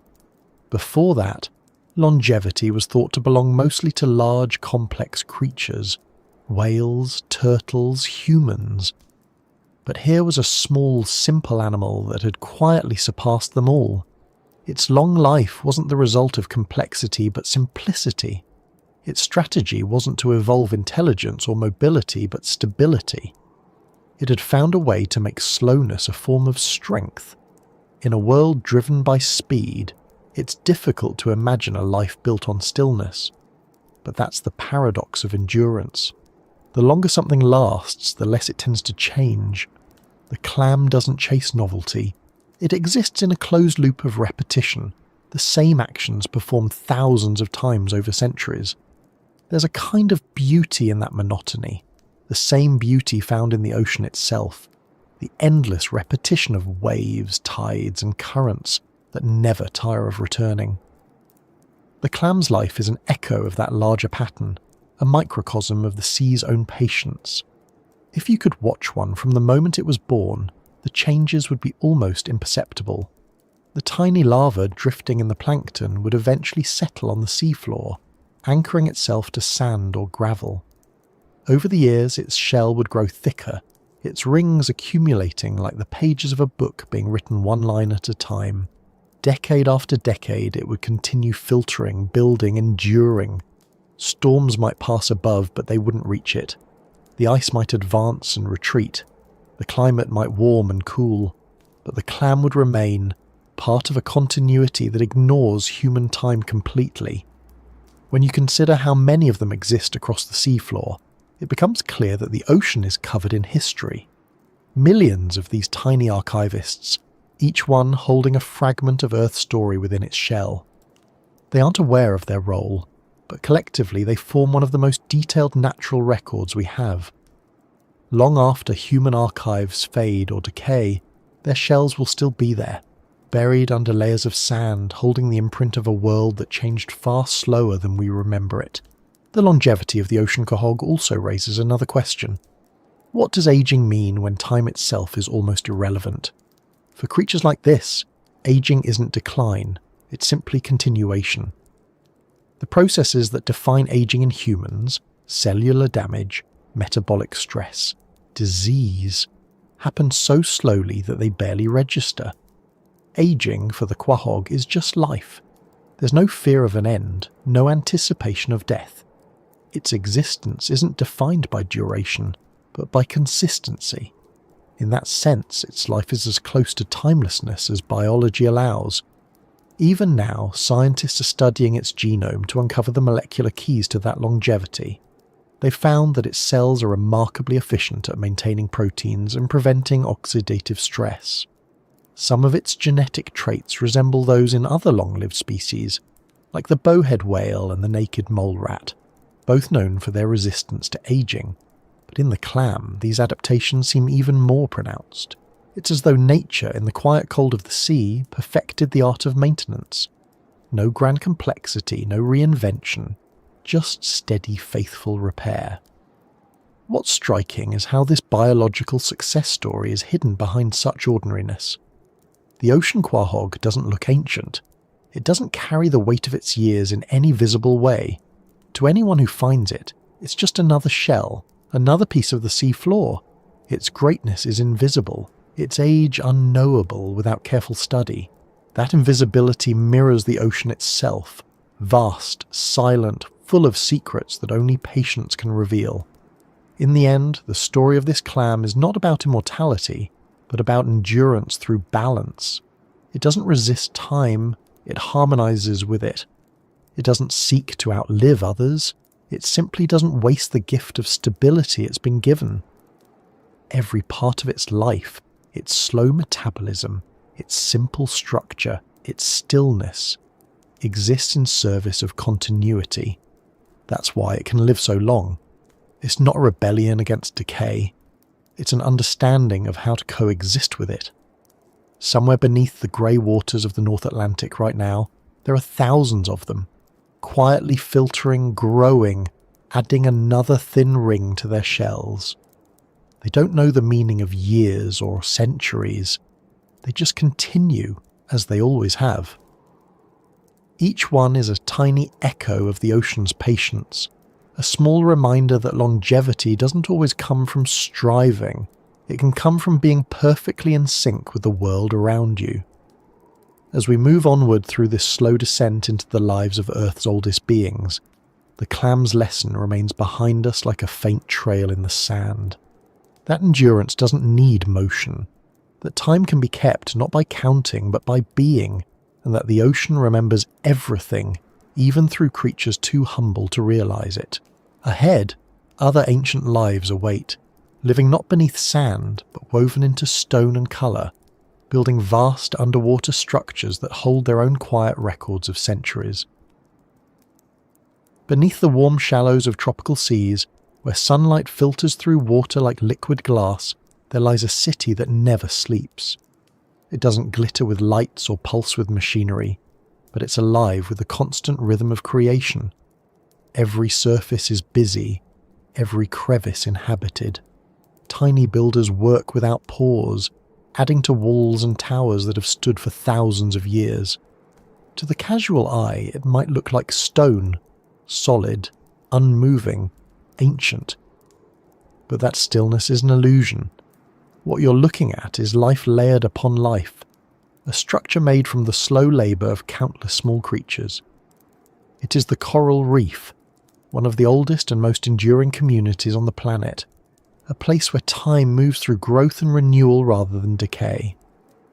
If you were to dive down into one of these reefs, you might first notice the colour, the vibrant blues, oranges and pinks that seem too vivid to be real. Fish weave through branching corals, their scales flashing like sparks. Rays of sunlight dance across the sand. Everything moves together in a kind of slow choreography. But beneath the beauty, beneath the colour and noise, there's an ancient process at work. Each coral polyp, no bigger than a grain of rice, spends its life building a limestone skeleton around itself, creating the foundation for generations to come. When it dies, another grows on top of it, and another after that, forming the massive structures we call reefs. These are not individual lives, they're collective ones. The reef isn't a creature, it's a colony, a community of millions acting as one, an unbroken continuum of growth. What makes coral so remarkable is that it blurs the line between life and stone. It builds while alive, and even in death, its remains become part of the living structure. The reef grows upward and outward over centuries, shaped by light, water temperature and chemistry. Some reefs began forming more than 10,000 years ago, when the last ice age ended and the seas began to rise. Since then, they've been continuously growing, eroding and rebuilding themselves, generation after generation.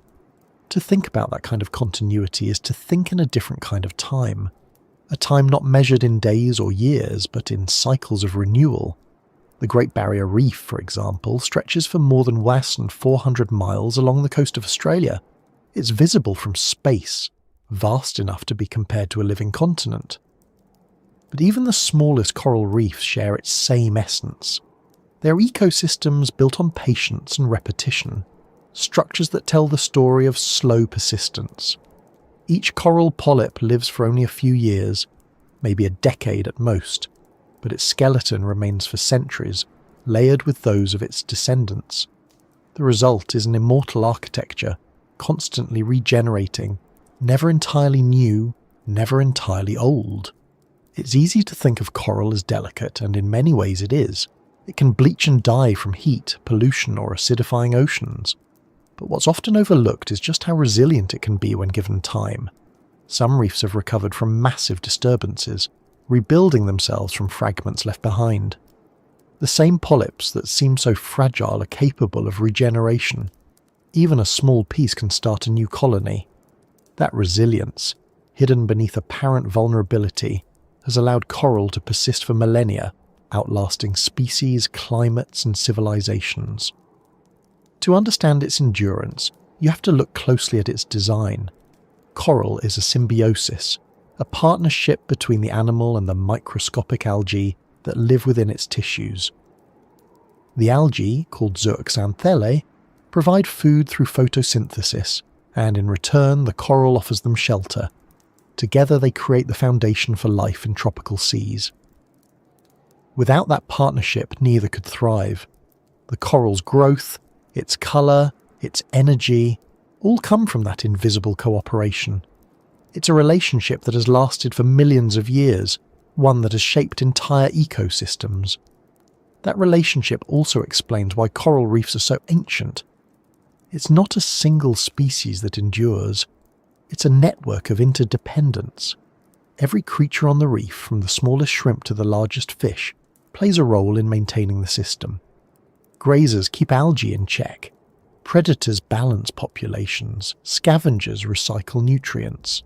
The coral itself builds the home, providing space for others to live. It's a living city where every inhabitant contributes to the stability of the whole.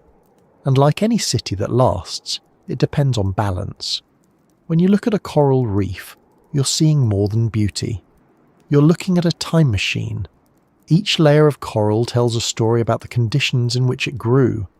The temperature of the water, the chemistry of the sea, the nutrients drifting through. Scientists can drill into coral skeletons the way they might study ice cores, reading centuries of ocean history. Each band in the calcium carbonate is a record of seasons long past. It tells of warm years and cool years, of volcanic eruptions and monsoons, of changing currents and cycles of life that extend beyond memory. In this way, coral is both alive and archival. It's a structure that breathes and remembers. While individual polyps come and go, their work remains, building a continuity that outlives them all. It's the same principle that defines longevity across the ocean. Survival not as resistance, but as renewal. Where the Greenland shark endures through slowness, and the ocean quahog through stillness, coral endures through cooperation. Its immortality is collective, not individual. That distinction matters. In the human sense, longevity often feels solitary, a single life extended beyond its normal span. In the ocean, it's rarely that simple. The coral's endurance is shared. No single organism lives for thousands of years, but the structure they create does. It's a form of distributed immortality, where death itself becomes part of the process that sustains life. When a polyp dies, it leaves behind the mineral framework for others. The reef doesn't mourn the loss, it builds upon it. That quiet acceptance, that transformation of ending into foundation, is what keeps it alive. The ocean's oldest reefs have seen ice ages come and go. They've survived periods when sea levels rose and fell by hundreds of feet. They've endured when continents shifted, when currents changed direction, when temperatures fluctuated in ways that would destroy many modern ecosystems. They persist because they don't resist change. They adapt slowly, layer by layer. They move with the water, expand into the light, retreat into shadow, always adjusting but never rushing. In many ways, coral is the perfect expression of the ocean's philosophy. Nothing wasted, nothing rushed, everything connected. Its life cycle mirrors the sea's own cycles, ebb and flow, growth and decay, loss and renewal. Even when a reef bleaches and looks dead, it's often still alive underneath, waiting for conditions to return, ready to rebuild. That ability to endure through cycles of destruction and rebirth is what makes coral one of the planet's most ancient survivors. The idea of an animal creating something that outlasts itself is deeply moving, It's not ambition that drives the coral, it's instinct. Each polyp adds its small contribution without ever seeing the full result. The reef grows not from grand design, but from countless simple acts of persistence. There's a humility in that, a quiet reminder that endurance is built from repetition, not spectacle. If you could compress time and watch a reef over millennia, you'd see it rising like a living mountain, growing inch by inch, collapsing in parts, then growing again. You'd see storms tearing sections away, only for new life to rebuild. You'd see species arriving, disappearing, returning. To human eyes, those cycles would look like change, but to the reef, their continuity. Its sense of time is broader than ours, its patience deeper. In a sense, coral is the ocean's way of writing permanence into impermanence. It builds something lasting out of what is temporary. Each generation contributes to the next, creating a monument not of stone but of life. And yet, for all its endurance, coral's strength comes from cooperation.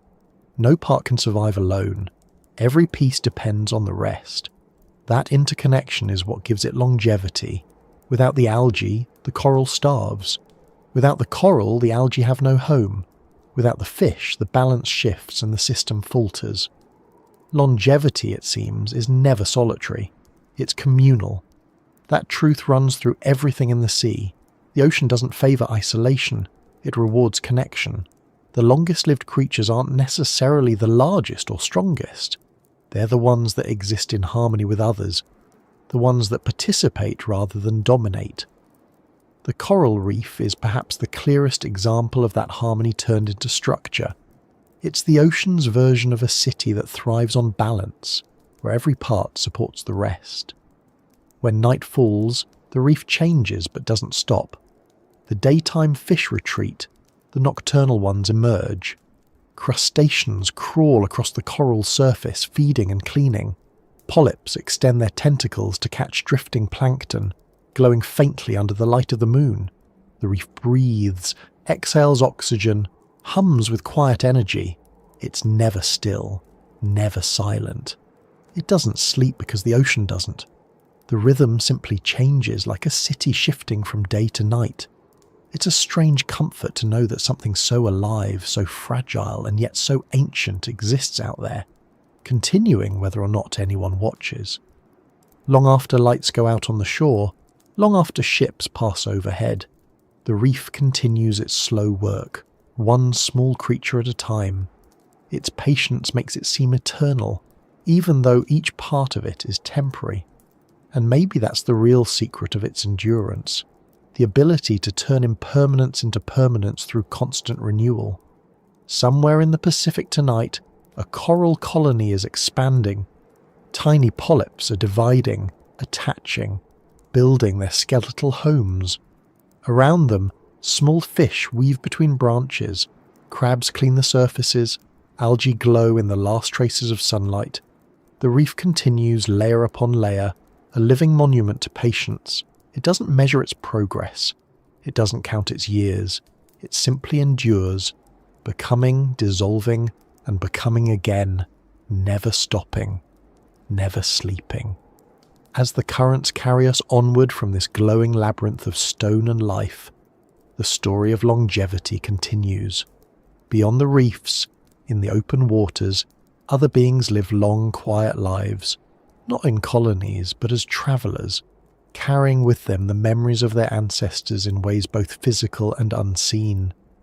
Their journeys stretch across oceans and generations, bound by the same patient rhythm that has guided everything we've seen so far.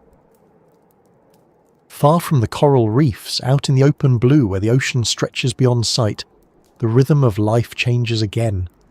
Here, in the vastness, where there are no walls of stone or anchored cities of coral, the creatures that live longest are the wanderers. They travel not for speed or conquest, but for the slow unfolding of their own cycles. They move with a patience that seems to belong to another era, crossing distances so great that the planet itself becomes their map. Among them are some of the ocean's most ancient and enduring beings. Turtles, whales, and others who have learned to live within the rhythm of deep time. The sea turtle is one of the oldest travellers still alive, a living echo of the age of reptiles. Its ancestors swam alongside creatures that no longer exist, yet its shape has changed little. When a turtle glides through the water, there's a grace in its slowness, as though the ocean itself carries it. It doesn't fight the current, it works with it. The leatherback, the largest of them, can travel across entire oceans, migrating thousands of miles from feeding grounds to nesting beaches. Some live for more than a century, their shells bearing the marks of long journeys, their bodies shaped by decades of endurance. A turtle's life begins in fragility. A handful of eggs buried in sand, warmed by the sun, exposed to chance. The young hatchlings emerge together, instinct driving them toward the waves. Most won't survive. The ocean takes many, but the few that do make it begin a journey that can span the world. They'll spend decades wandering, carried by currents that have been flowing since long before their species evolved. When they finally return to the beach where they were born, sometimes after half a century, it's as if they have completed a loop not just of space, but of time itself. In their endurance lies a kind of quiet determination. The turtle doesn't rush, it doesn't waste energy. It drifts when it can, swims when it must, rests when the ocean allows. Its metabolism adjusts with the temperature of the water, slowing in the cold, waking in the warmth. Everything about it is tuned to conserve. Its slow heartbeat, its calm breathing, its measured movements, all part of a system designed to last. And it does last, longer than most things that move this much ever could. There's something deeply peaceful about the way a sea turtle moves. It doesn't seem burdened by the effort of survival. It lives within its limits, not against them. Its longevity isn't an accident of biology, but reflection of how perfectly it fits within its world. The ocean provides, and it follows. That relationship between pace and persistence appears again and again among the longest-lived creatures. They endure not by racing ahead, but by moving in harmony with their surroundings. Whales, too, belong to that same rhythm, though their scale and sound make them seem like the ocean's great storytellers. They live for decades, some for centuries, carrying the weight of history within their immense bodies. The bowhead whale, found in Arctic waters, can live for more than 200 years, perhaps longer. Some individuals still alive today were born before electricity lit the first human cities. Their skin bears scars from old harpoons, remnants of hunts that ended generations ago. They have survived ice ages and industrial eras, outlasting the ships that once pursued them. The bowhead's longevity, like that of the Greenland shark, is tied to the cold. Its metabolism is slow, its heart steady. Its world changes so gradually that its life stretches across epochs. But there's more to it than temperature. Whales are social, and their survival depends on memory. Shared knowledge passed through generations. They remember migration routes, feeding grounds, and songs. Each population has its own dialect, its own traditions carried in sound. When one sings across the dark expanse of the Arctic, it's sending out a note that could travel for miles, perhaps even hundreds of miles through the dense cold water. That sound, deep and long, is a language of endurance. Whales live in a timescale that makes ours feel frantic. Their migrations take months. Their lives span centuries. Calves learn slowly, growing within communities that have been moving through the same waters for as long as anyone can trace. Their rhythm is one of patience, feeding in the cold, breeding in the warm, repeating that pattern year after year. To live that long, they must conserve energy, avoid waste, and trust in the cycles that sustain them. In a way, they are the ocean's living archives, carrying with them both genetic and cultural memory that connects the present to a far older world. When scientists study bowhead whales, they find traces of human history embedded in their flesh. Stone harpoon tips from the 1800s, fragments of tools from centuries before. The whales survive those encounters, healed, and continue to swim. Their cells regenerate efficiently. Their DNA repair systems are unusually robust. Somehow their biology resists the usual wear of time. Their tissues stay healthy, their hearts remain strong. They are in every sense built to endure the long cold silence of the Arctic. To imagine a life that spans 2 centuries is to imagine a patience beyond understanding. A whale born in the early 1800s would have lived through every transformation of the human world above it without ever seeing one. It would have known the same ice, the same migration routes, the same songs, while civilizations rose and fell in its absence. Its sense of time isn't measured in years, but in cycles of ice and bloom, of feeding and fasting, of long journeys north and south. The ocean's slow breathing becomes its clock.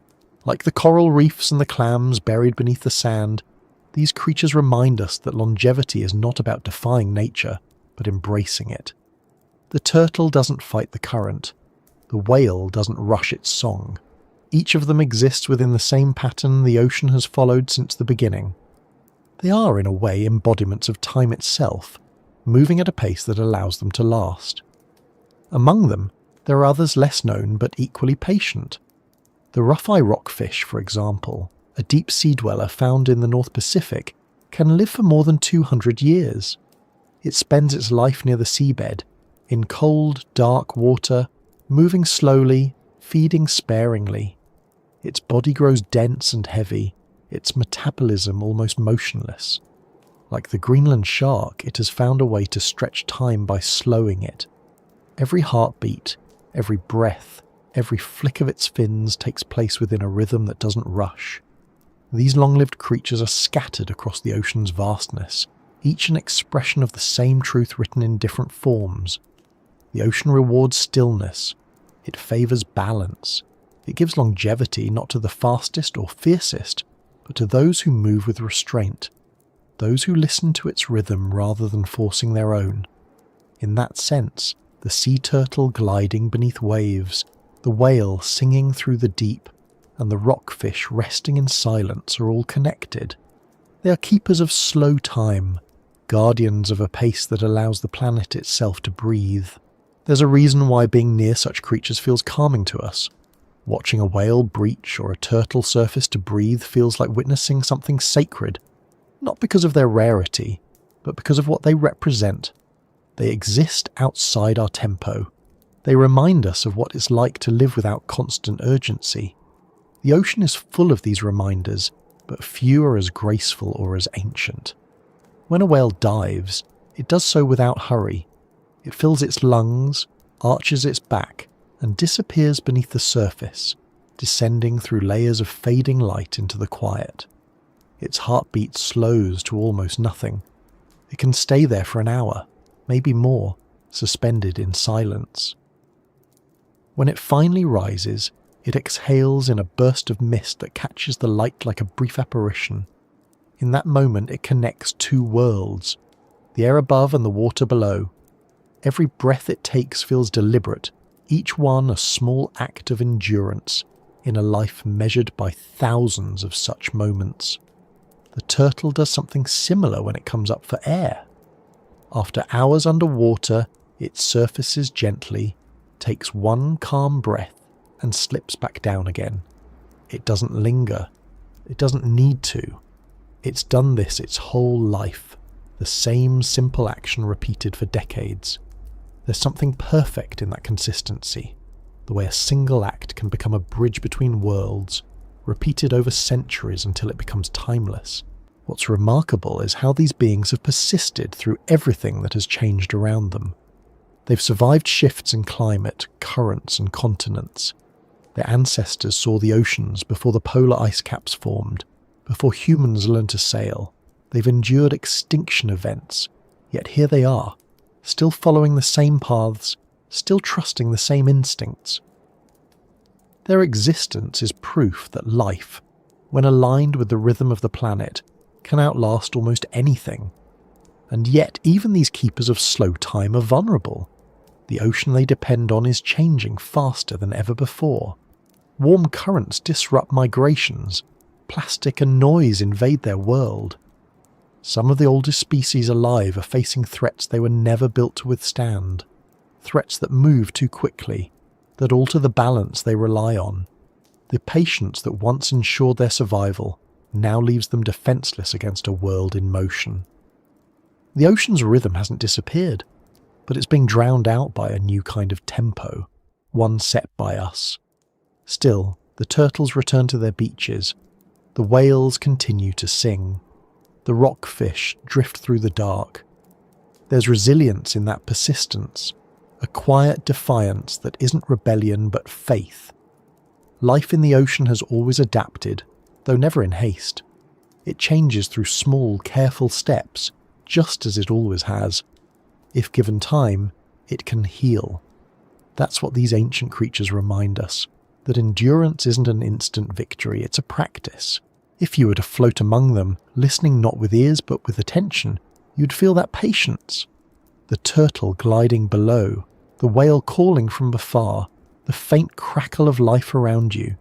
It all blends into one continuous sound, one heartbeat stretched across centuries.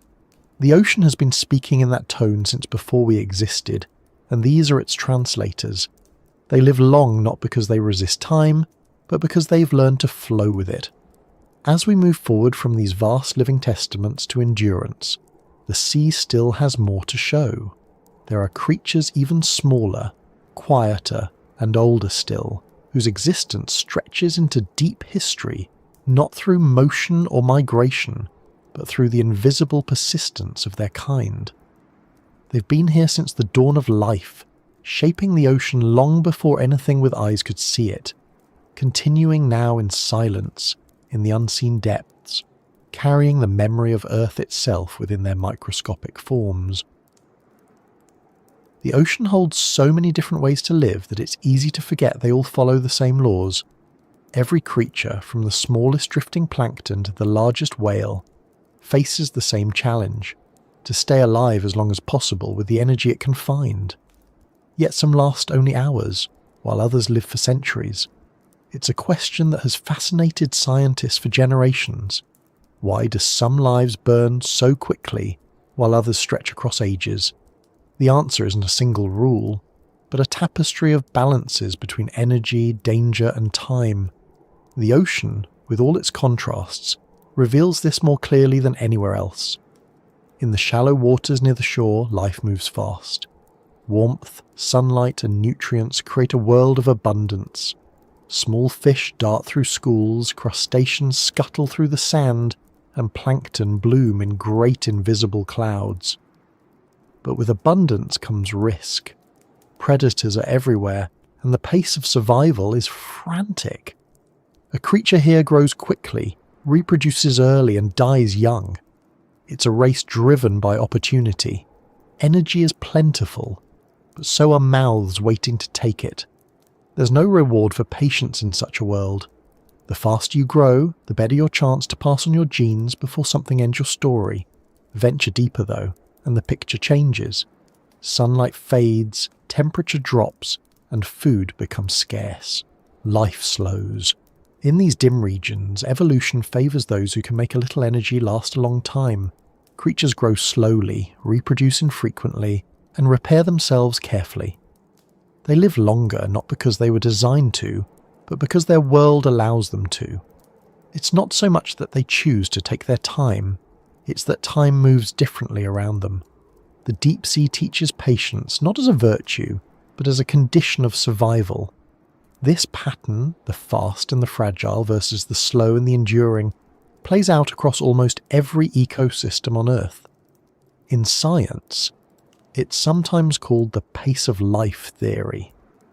Every species finds its balance between speed and longevity, between risk and stability. Mice live fast and die young because their world is full of danger and opportunity. Elephants live slow and die old because they can afford to. The same principle governs life beneath the waves. The sardine flashes by in a single season. The shark drifts through centuries. Both are successful in their own way. Longevity isn't a prize, it's an adaptation. At its core, the secret to a long life lies in how a creature manages energy and repair. Every living cell is a small engine, constantly burning fuel to keep the body running. That process produces damage, chemical wear that builds up over time. The faster the metabolism, the faster the wear. The ocean's oldest creatures have learned to run those engines slowly. The Greenland shark's heart beats a handful of times each minute. The quahog clam filters water so gradually that its energy use is almost immeasurable. Coral polyps build their skeletons in patient layers. By slowing everything down, they extend not just their lifespan, but their stability. But slowness alone isn't enough. Longevity also requires safety. It's no accident that the longest-lived animals often live in places where danger is rare. The deep sea, the icy Arctic, the buried seabed. In these stable, low-energy environments, life can afford to take its time. Predators are scarce, and the cost of mistakes is lower. On land, such peace is harder to find. The ocean provides it in vast quantities. The creatures that discovered how to exist within it without wasting energy have found the closest thing to timelessness that biology allows.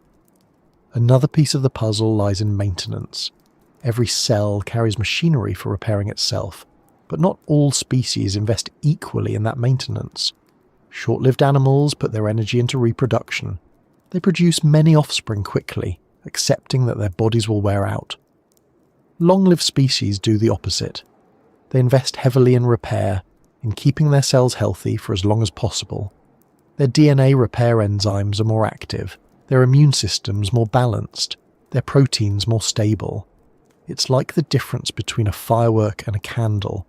Both give light, but one burns bright and brief, while the other glows steadily for hours.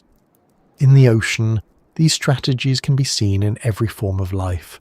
The tiny krill swarms that feed whales live fast, producing countless young before vanishing within months.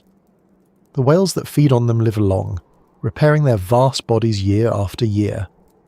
The contrast isn't one of superiority, just of design. Every creature's lifespan fits its role within the larger balance. If krill lived as long as whales, the system would collapse. If whales lived as briefly as krill, the oceans would lose their stability. Longevity and brevity are both essential to the ocean's rhythm. Temperature plays a part too. Cold slows everything down. Chemical reactions, metabolism, even reproduction, all of it moves at a slower pace in cold water.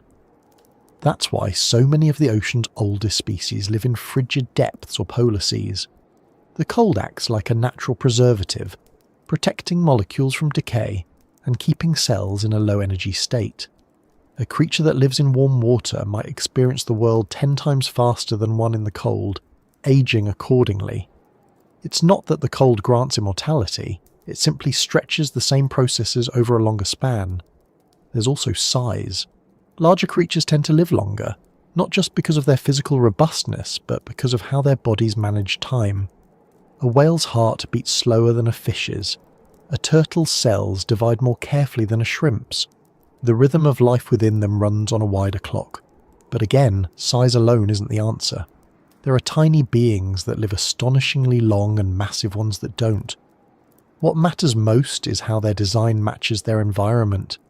The jellyfish that resets itself to youth. The clam that spends centuries filtering silt. Each has found its own way to stretch time. In the grander sense, longevity in the ocean is the result of equilibrium. Every living thing sits somewhere between risk and preservation. The more stable the world it inhabits, the longer it can afford to last. The deep sea is stable because it changes slowly.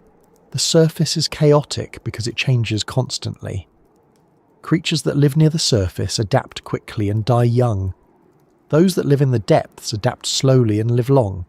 It's a simple trade, but one that defines the architecture of life beneath the waves. When scientists study these long-lived species, they often find another shared trait: resilience to stress. The Greenland shark's tissues resist toxins that would harm others. The ocean quahog cells can tolerate fluctuations in oxygen. The coral reef can rebuild itself after destruction. In each case, longevity isn't just the absence of decay, it's the ability to recover. Life in the ocean lasts when it knows how to pause, repair, and begin again. That's why regeneration, in various forms, is so common in long-lived creatures. The immortal jellyfish literally resets itself. Corals regrow from fragments. Even whales heal from wounds that would cripple other animals. Longevity isn't stasis. It's renewal. This pattern echoes across the entire web of marine life. The ocean doesn't reward endless growth. It rewards balance. The fastest, hungriest creatures may dominate in the short term, but the ocean's history belongs to the patient ones. The ones that learn to move with the current instead of against it. The ones that found a pace that matched the pulse of the planet. When we look at a clam that lived for 500 years or a whale that swam through centuries, what we're really seeing is an organism that found harmony with its environment so complete that time lost its usual grip. Humans are drawn to that idea because we struggle with it ourselves. We live at a pace that nature never intended, chasing longevity through technology while ignoring the rhythm that sustains it. The ocean shows us, again and again, that longevity comes not from conquering time, but from surrendering to it. Every long-lived creature does this instinctively. It doesn't fight the conditions of its world, it integrates with them. That's why their lifespans seem almost unreal to us. They're not breaking the rules, they're following them perfectly. The ocean's lessons about longevity extend beyond biology. They reveal how stability, balance, and moderation shape endurance in every system. A coral reef thrives when it grows slowly enough to stay strong. A current remains steady when it moves within its bounds. The planet itself remains habitable when its cycles are allowed to play out without interruption. Longevity, at every level, depends on rhythm and restraint. When that rhythm is broken by temperature shifts, pollution, or haste, time speeds up, and what once took centuries to change begins to unravel in years. Even in that fragility, though, the ocean reminds us that repair is always possible. Every ecosystem has its thresholds, its capacity to heal if given space. The long-lived species, in their quiet way, embody that hope. They persist not because they are untouched by change, but because they have learned to absorb it without breaking. They've turned adaptation into an art of endurance, responding slowly, deliberately, but effectively.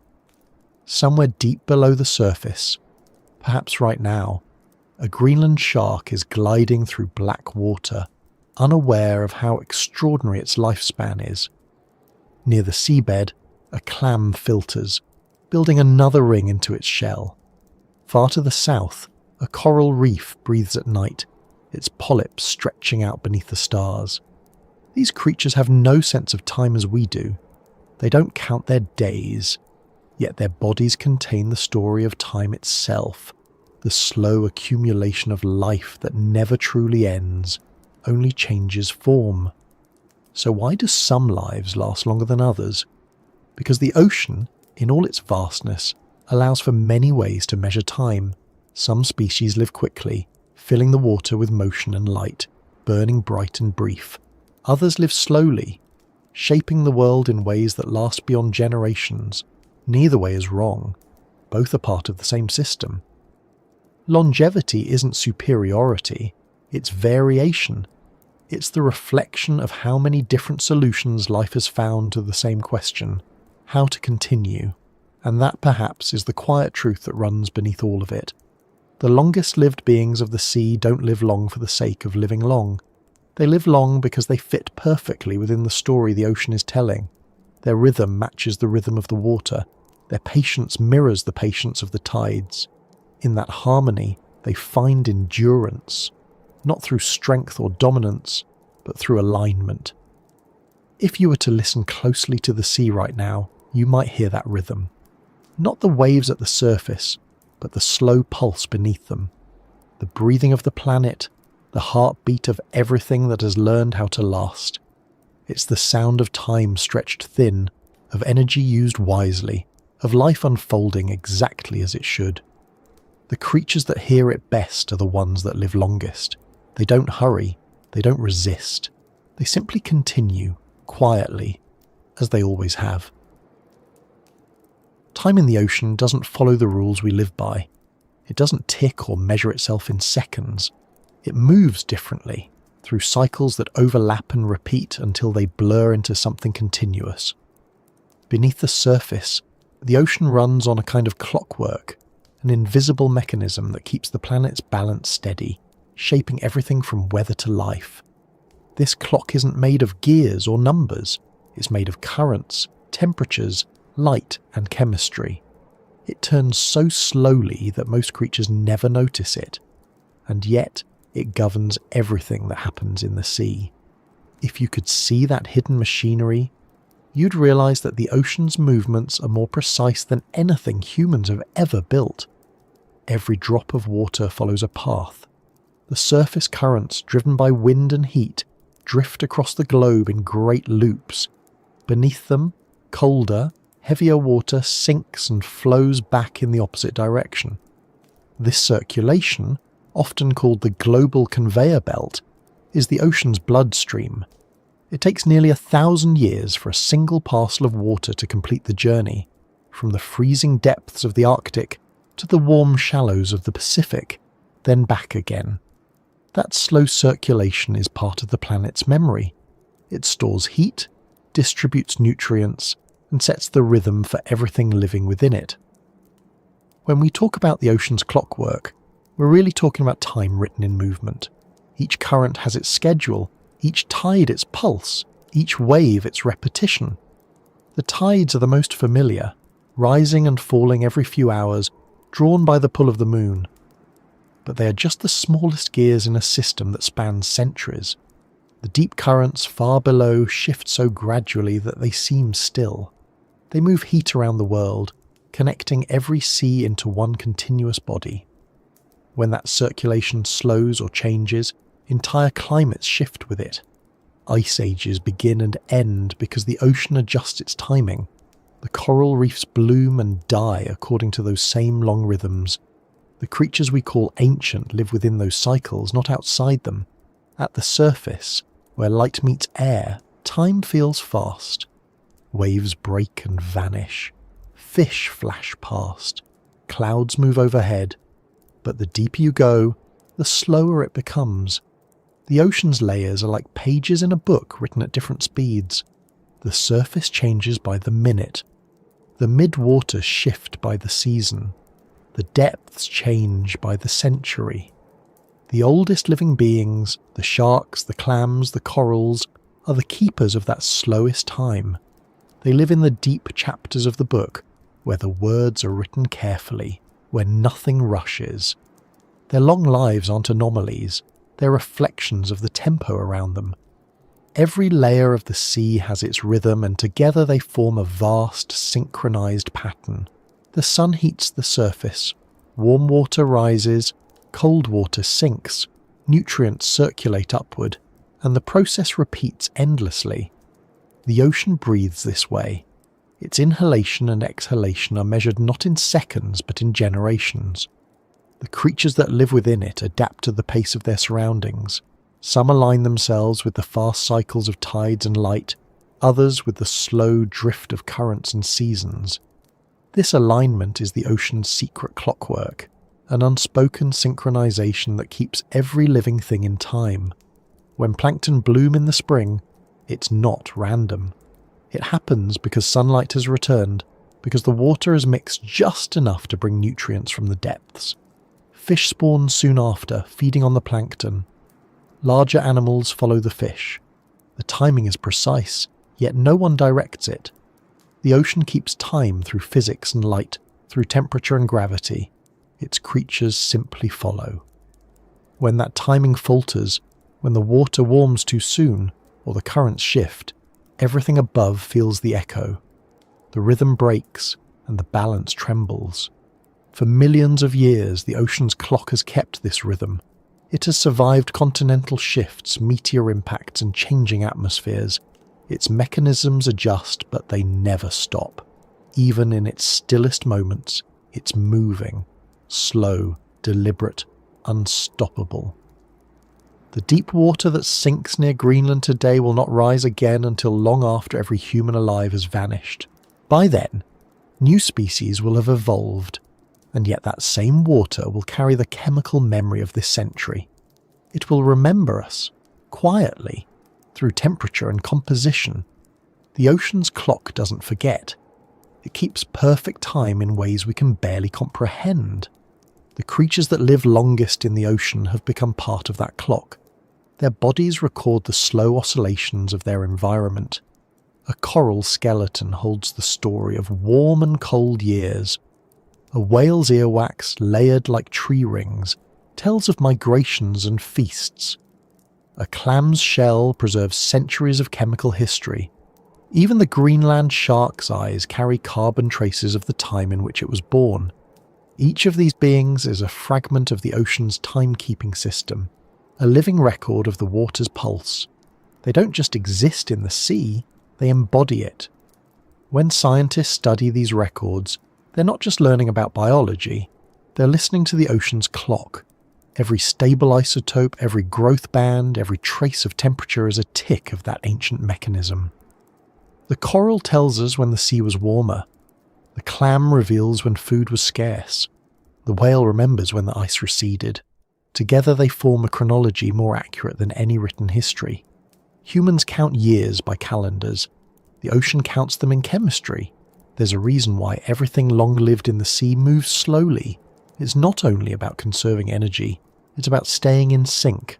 The ocean's pace is steady, and creatures that rush fall out of rhythm. The ones that last are those that match it perfectly. The Greenland shark's pulse is slow because the water's temperature demands it. The coral's growth is deliberate because the chemistry of the sea allows no haste. The quahog clam filters steadily because that's the speed of the current. None of them can afford to rush without breaking the pattern that sustains them. Longevity, in this sense, is a form of synchronization. What's astonishing is how interconnected all of it is. A current that begins in one hemisphere eventually shapes life on the other side of the world. The nutrients stirred in one sea feed creatures half a planet away. The migration of a whale aligns with the bloom of plankton that began as a seasonal shift in sunlight months earlier. Every pulse in one corner of the ocean is echoed somewhere else. That is the real machinery beneath the waves, a global orchestra keeping time without a conductor.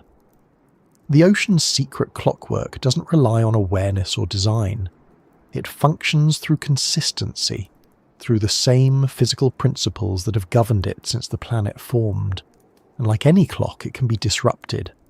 When the temperature rises beyond its natural range, the gears slip. The deep currents that have moved the same way for millennia begin to falter. Warm water lingers where it shouldn't. Cold water fails to sink. The balance between oxygen and carbon shifts. To the creatures that live by this clock, even small changes are seismic. The coral loses its colour, the plankton bloom at the wrong time, the fish arrive too early or too late, the timing breaks, and with it, the continuity of lives that have endured for centuries. But for now, much of the ocean's clock still holds. Its deeper gears, the ones that move on scales of hundreds or thousands of years, are still turning. Deep currents still rise and fall. The tides still pull against the shore. The cold still flows where it always has, and within that slow machinery life continues, adjusting, waiting, enduring. The creatures that live longest are those that can absorb small disruptions without losing their rhythm. They adapt slowly but surely, recalibrating themselves to the ocean's new beat. There's something profoundly humbling in realizing that every movement in the sea, every current, every migration, every breath of a whale or drift of plankton is connected through this unseen timing. The ocean doesn't simply contain life, it organizes it. It's both the stage and the metronome. Every creature that survives within it must find its place in the rhythm. Even the smallest misstep can echo across the system.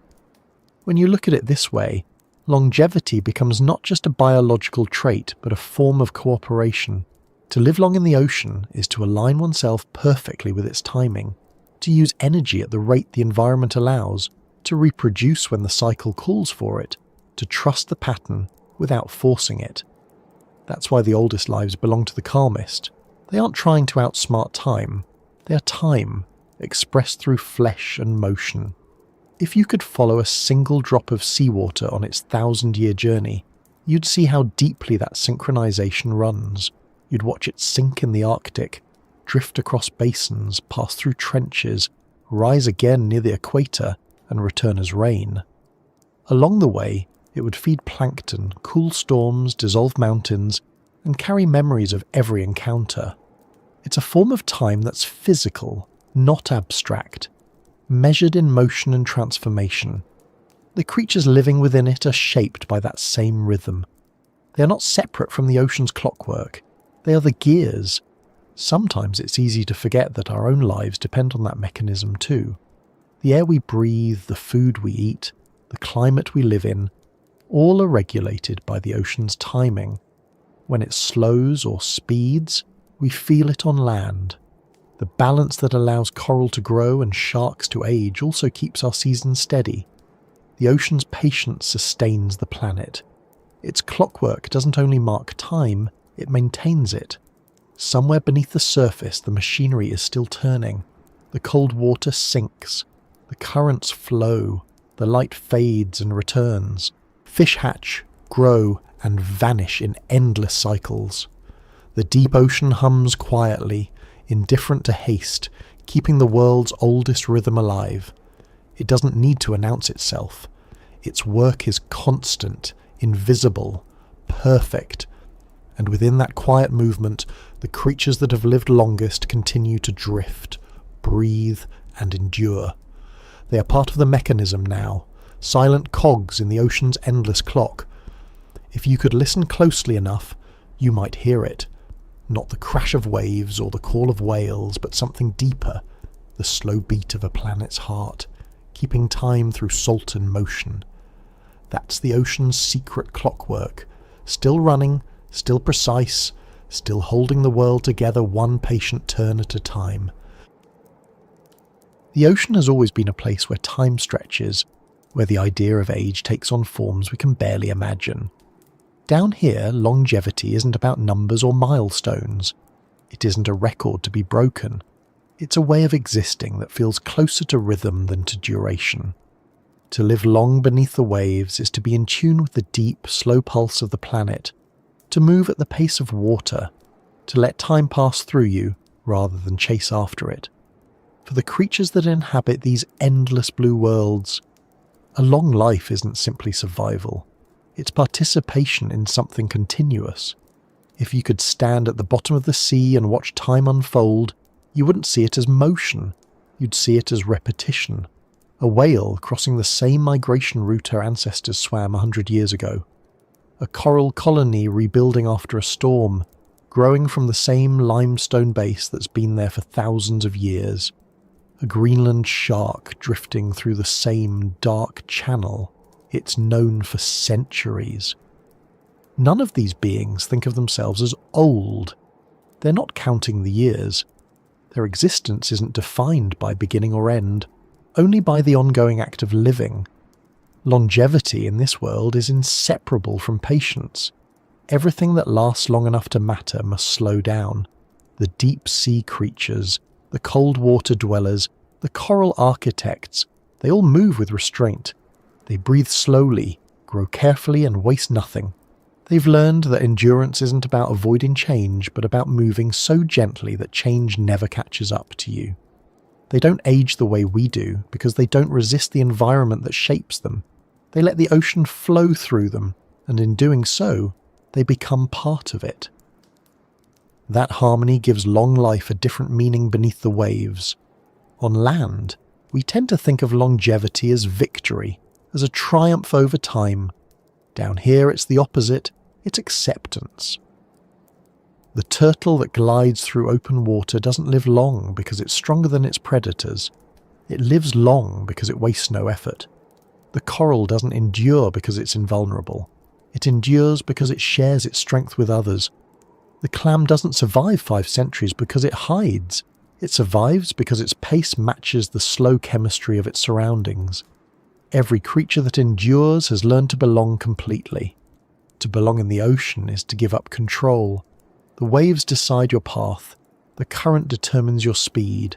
Food arrives when it arrives. Danger comes without warning. The creatures that live longest are the ones that stopped fighting those conditions and learned to move with them. The Greenland shark drifts with the current, letting it carry her through the dark. The bowhead whale migrates with the ice, trusting the seasons to guide her. Even the microscopic algae that power coral reefs rise and sink each day with the sun's warmth. None of them hurry. None of them hold on too tightly. The ocean rewards that kind of surrender. It gives longevity to the ones that synchronize, that listen, that adapt without resistance. It's not a moral lesson. It's physics, chemistry, evolution. But it carries a quiet truth. Everything that lasts does so by cooperating with its surroundings. To be ancient beneath the waves is to be adaptable, humble, and balanced.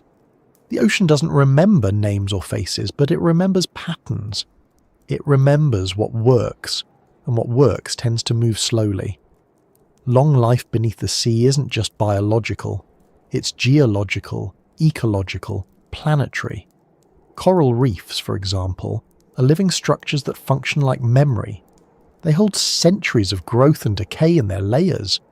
A reef that began forming 10,000 years ago still contains the calcium shells of organisms that lived at its foundation. When a storm breaks part of it, fragments drift away and seed new reefs. It's an unbroken continuity. The same can be said for the great kelp forests of the Pacific or the seagrass meadows of the Mediterranean.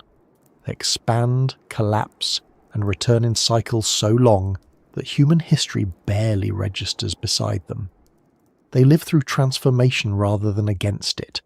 To live long in the ocean often means to exist in layers, one life giving rise to another, generations stacked like sediment.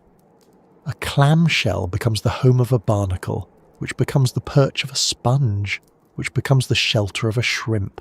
Each creature's life extends the last, so that longevity isn't an individual achievement but a shared inheritance. The ocean doesn't separate life from its remains. It recycles, reuses, reclaims. Even the longest-lived creatures eventually become part of someone else's survival.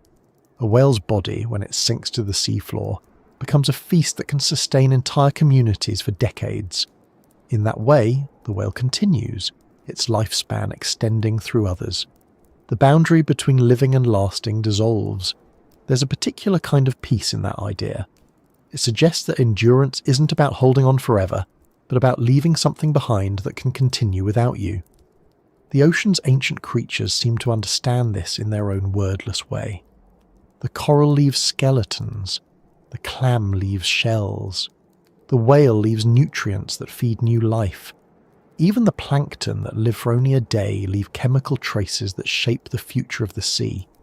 Every existence contributes to the slow unfolding of time beneath the waves. Longevity, seen this way, becomes less about survival and more about participation in continuity. The longer a creature lives, the more deeply it becomes part of the system around it. A coral reef, 1,000 years old, doesn't just occupy space, it defines it. The reef creates its own world, altering currents, filtering water, generating oxygen. The same is true of the oldest whales, whose migrations stir nutrients that feed the ocean's surface. Even the clams, resting silently in the mud, help regulate carbon and maintain the chemistry of the sea. The long-lived are not passive observers, they are the stabilizers of the planet's cycles. Their very existence makes the world more durable. In human terms, we often measure a life by its events, by what happens within it. But in the ocean, longevity isn't marked by milestones. It's marked by rhythm. The shark doesn't celebrate 100 years. It continues the same quiet hunt. The turtle doesn't mark her return to the beach as an accomplishment. It's simply what she does.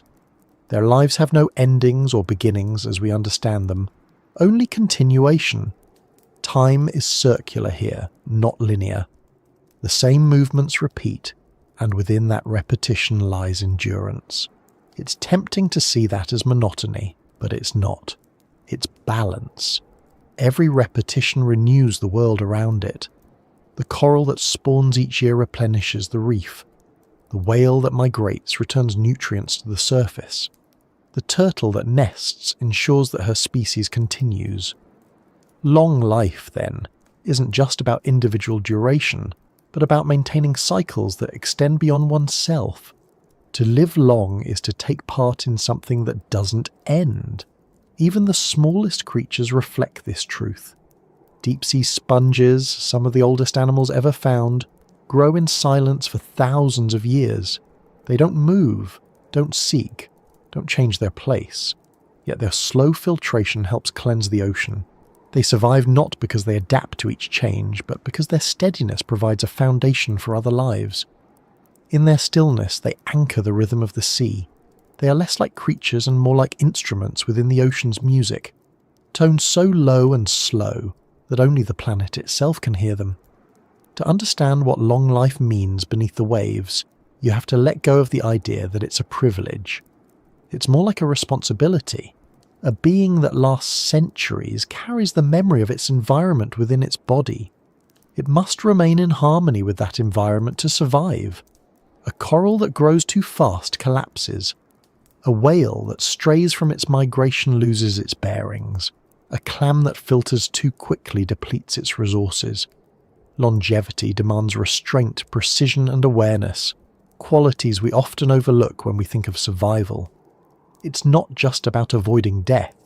It's about living well enough to continue without disturbing what allows you to live.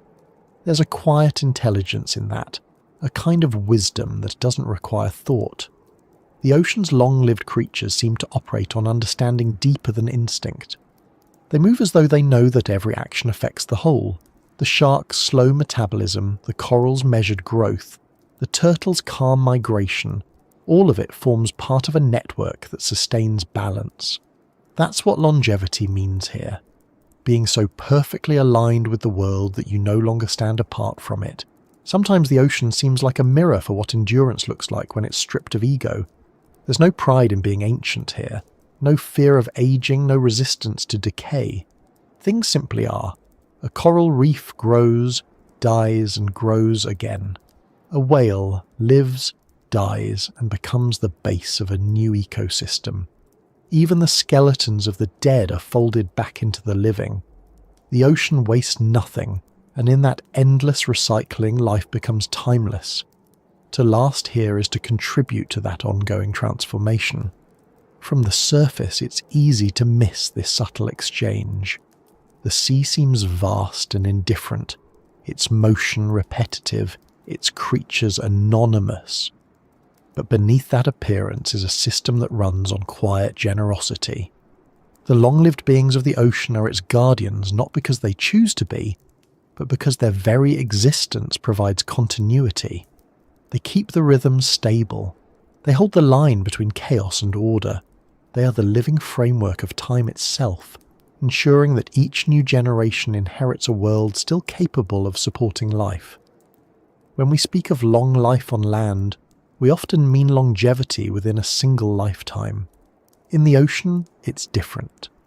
Longevity stretches across forms and generations. A coral colony may live for thousands of years, but its strength comes from countless individual lives overlapping. A whale's genetic lineage may continue for centuries, each calf carrying memories encoded in DNA. The ocean's concept of longevity is collective. It doesn't belong to an individual. It belongs to the cycle that allows individuals to exist. If you could step outside of human time and watch the ocean's long-lived creatures over millennia, you'd see continuity, not change. The same migrations looping endlessly, the same reefs rebuilding themselves, the same species rising and fading, each leaving something behind that shapes the next. That is what long life means here. Not permanence, but participation in an unending rhythm.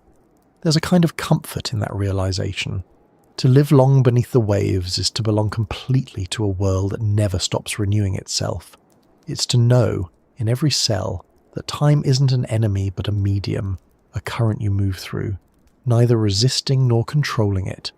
It's to exist without haste, without fear, in a state of constant becoming. The ocean holds this truth quietly, without explanation. It doesn't teach or warn, it simply continues. And the creatures that last longest are the ones that have learned to listen. They remind us, in their slow movements and ancient lives, that time is not something to be conquered, it's something to be inhabited. Far below the surface, those beings continue their patient existence even now. The whale glides through the cold, the clam filters in darkness, the coral breathes at night, the turtle moves with the current. None of them know they are ancient. None of them care. They are simply part of the ocean's continuity, each heartbeat another note in the slowest song ever written. And somewhere in that vast, resonant silence, the meaning of long life becomes clear, not as duration or victory, but as alignment. To live long beneath the waves is to be in step with the oldest rhythm of all, to let yourself move as the sea moves, to last not by holding on, but by letting go. The ocean at night doesn't sleep, it softens. The surface loses its shimmer, the light fades into a deep cobalt calm, and the motion of everything slows until it feels like the sea itself is exhaling. From above, the darkness looks endless, but beneath it, the world remains alive. Tiny specks of light flicker in the distance, drifting plankton glowing with soft bioluminescence, pulsing like the heartbeat of the planet. The creatures of the deep move through that faint glow without sound, their shapes blending into the current, their lives unfolding at a pace almost invisible to us. Down here, the lines between moment and eternity blur until they disappear. There's a kind of stillness that exists only underwater, a sense that everything, even time, is suspended. When you watch it long enough, the movement of the ocean begins to feel less like motion and more like breathing. The tides inhale and exhale. The currents drift like thoughts moving through sleep. The sand shifts and settles as if dreaming. It's a rhythm older than memory, older than language, older than the idea of time itself. Everything that lives in this world, from the smallest microbe to the oldest whale, is bound to that rhythm. It isn't something they obey, it's something they are. At the edges of that endless blue, where the sea meets the surface and the air begins again, the boundary is thin. Light from distant stars trembles on the waves, distorted but still there. Somewhere out there, a whale rises for air, its breath erupting in a cloud that glows faintly in the moonlight before vanishing back into silence. Far below, a shark glides through black water, ancient and unhurried. A sea turtle drifts on the current, eyes half closed, guided by instincts written into its blood long before continents found their places. All of them, in their own way, are part of the same continuity, the same living memory that the ocean keeps without words. It's strange to think that the sea has witnessed everything that's ever happened on this planet, and yet remains unchanged in its essence. Civilizations have come and gone, species have risen and vanished, and still the ocean continues its steady work, eroding, renewing, balancing. It doesn't cling to the past, and it doesn't rush toward the future. It just is. That constancy gives it a kind of wisdom. It knows that life doesn't need to hurry to endure. It knows that endings are not failures, they're transitions. The coral that dies feeds the coral that grows. The whale that falls becomes a home for new lives. The clam that stops filtering leaves behind the mineral trace that shapes another ecosystem. Longevity in the ocean has always been a form of generosity. When you listen closely enough, you begin to understand that everything beneath the surface is connected by exchange. The long-lived creatures don't exist apart from the fleeting ones. They depend on them. The plankton that lives for a day feeds the fish that lives for years. The fish feeds the whale that lives for centuries. The whale, in death, feeds the bacteria that begin the cycle again. It's a kind of endless conversation, one that happens without words or awareness, carried on by the chemistry of the sea. Every particle, every movement, every breath contributes to the continuation of everything else. The ocean doesn't distinguish between the short-lived and the eternal. To it, all time is equal. What matters isn't how long something lasts, but how completely it belongs.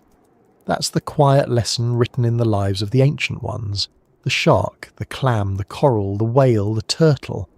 They don't live long because they try to. They live long because they have no reason not to. Their existence doesn't fight the current of change. It flows with it. In that acceptance lies their endurance. The more you think about it, the more the ocean begins to feel like a mirror of life itself. Its calmness hides 1,000 movements. Its surface conceals unimaginable depths. It holds storms and silences in the same body. It remembers everything but clings to nothing.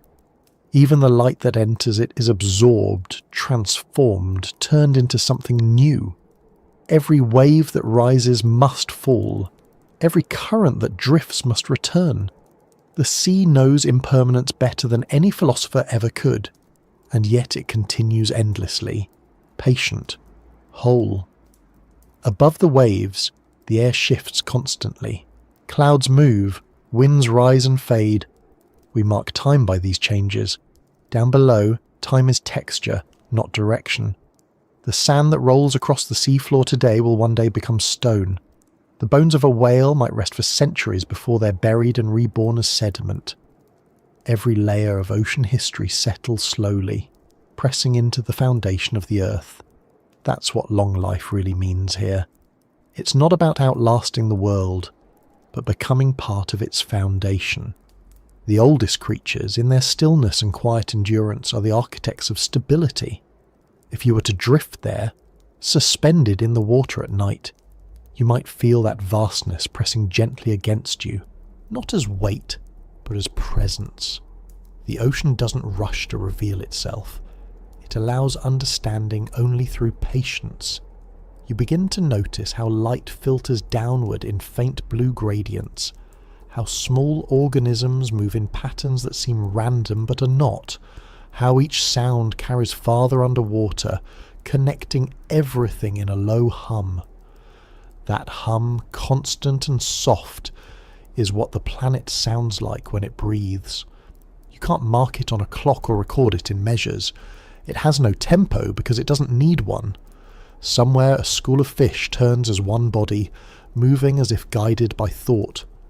Their synchronized motion isn't planned, it's instinctive, a shared awareness that keeps them safe. The same harmony exists at every level of the ocean. The reefs, the currents, the tides, they all move together, self-regulating, adjusting, compensating. It's a balance too complex to design and too subtle to fully see. The creatures that live longest are simply the ones that embody it best. Their patience isn't learned, it's inherited from the sea itself. If you look at it that way, every long-lived being in the ocean is an expression of the sea's memory. They are not just residents of their world, they are its continuity. Each one carries within it the record of how the ocean has changed, adapted, endured. The coral skeleton holds the chemical trace of past climates. The whale's migrations track the history of currents. The shark's tissue reflects centuries of temperature and diet. Together they form the living memory of the planet's largest system. We can study them, measure them, and learn from them. But even that understanding feels small compared to the quiet immensity of what they represent. It's easy to imagine that the ocean's ancient inhabitants feel nothing of this, that they exist without thought, driven only by instinct. But perhaps feeling isn't necessary for meaning. Perhaps meaning lies simply in participation, in being part of something vast and continuous.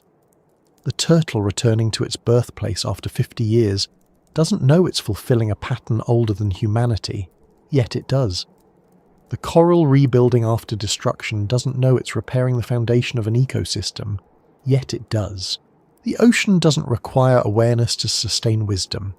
It exists through repetition, and in that repetition, it finds truth. Sometimes, when people stand on the shore and watch the waves roll in, They describe the feeling as timelessness. It's not that time disappears, it's that it widens. You begin to sense the scale at which the ocean lives.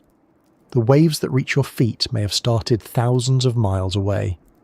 The wind that shapes them carries the warmth of another hemisphere.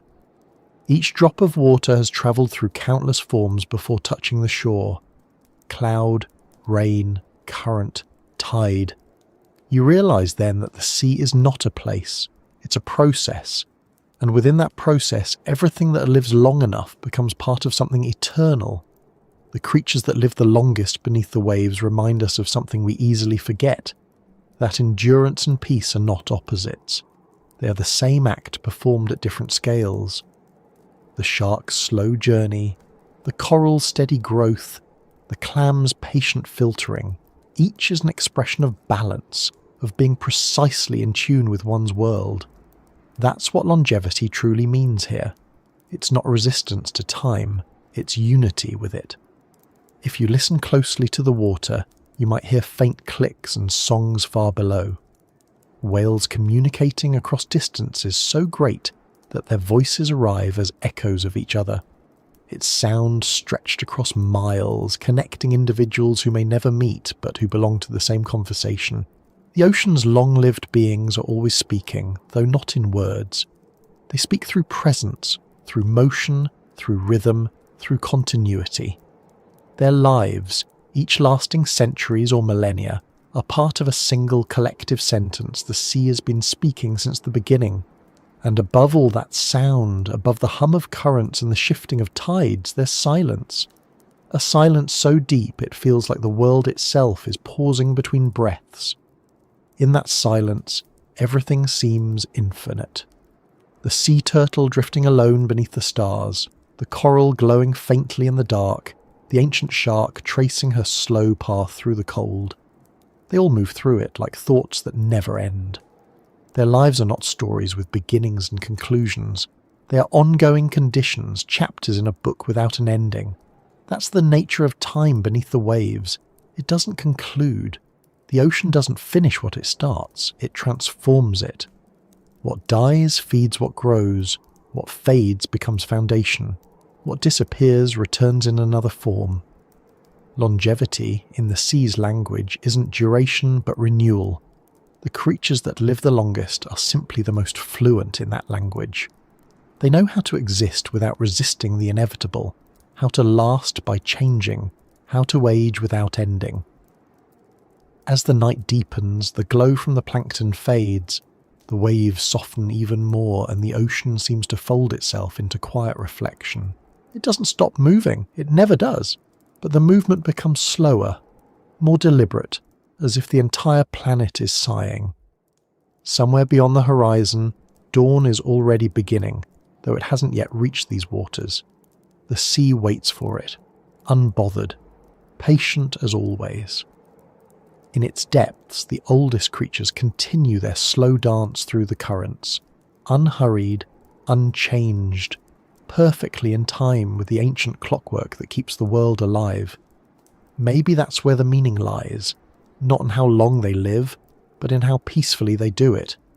The ocean's elders teach us without words that life doesn't need to be measured to be full, that stillness is not emptiness, that to exist quietly is to endure completely. They move as the water moves, they breathe as the water breathes, and when their long lives finally dissolve back into the sea, they become part of the rhythm that will carry on long after them. The ocean beneath the endless blue is still breathing now. Every current, every ripple, every slow turn of the tide continues as it always has. The creatures that dwell within it, from the youngest plankton to the oldest whale, all share that same pulse. There's no hierarchy, no rush, no finish line, just continuity. Just life unfolding at its own pace, soft, steady, eternal. Somewhere, right now, the world above sleeps while the world below hums quietly. Patient and awake, the ocean doesn't dream, it remembers. And in its memory, everything that has ever lived still drifts, still moves, still belongs.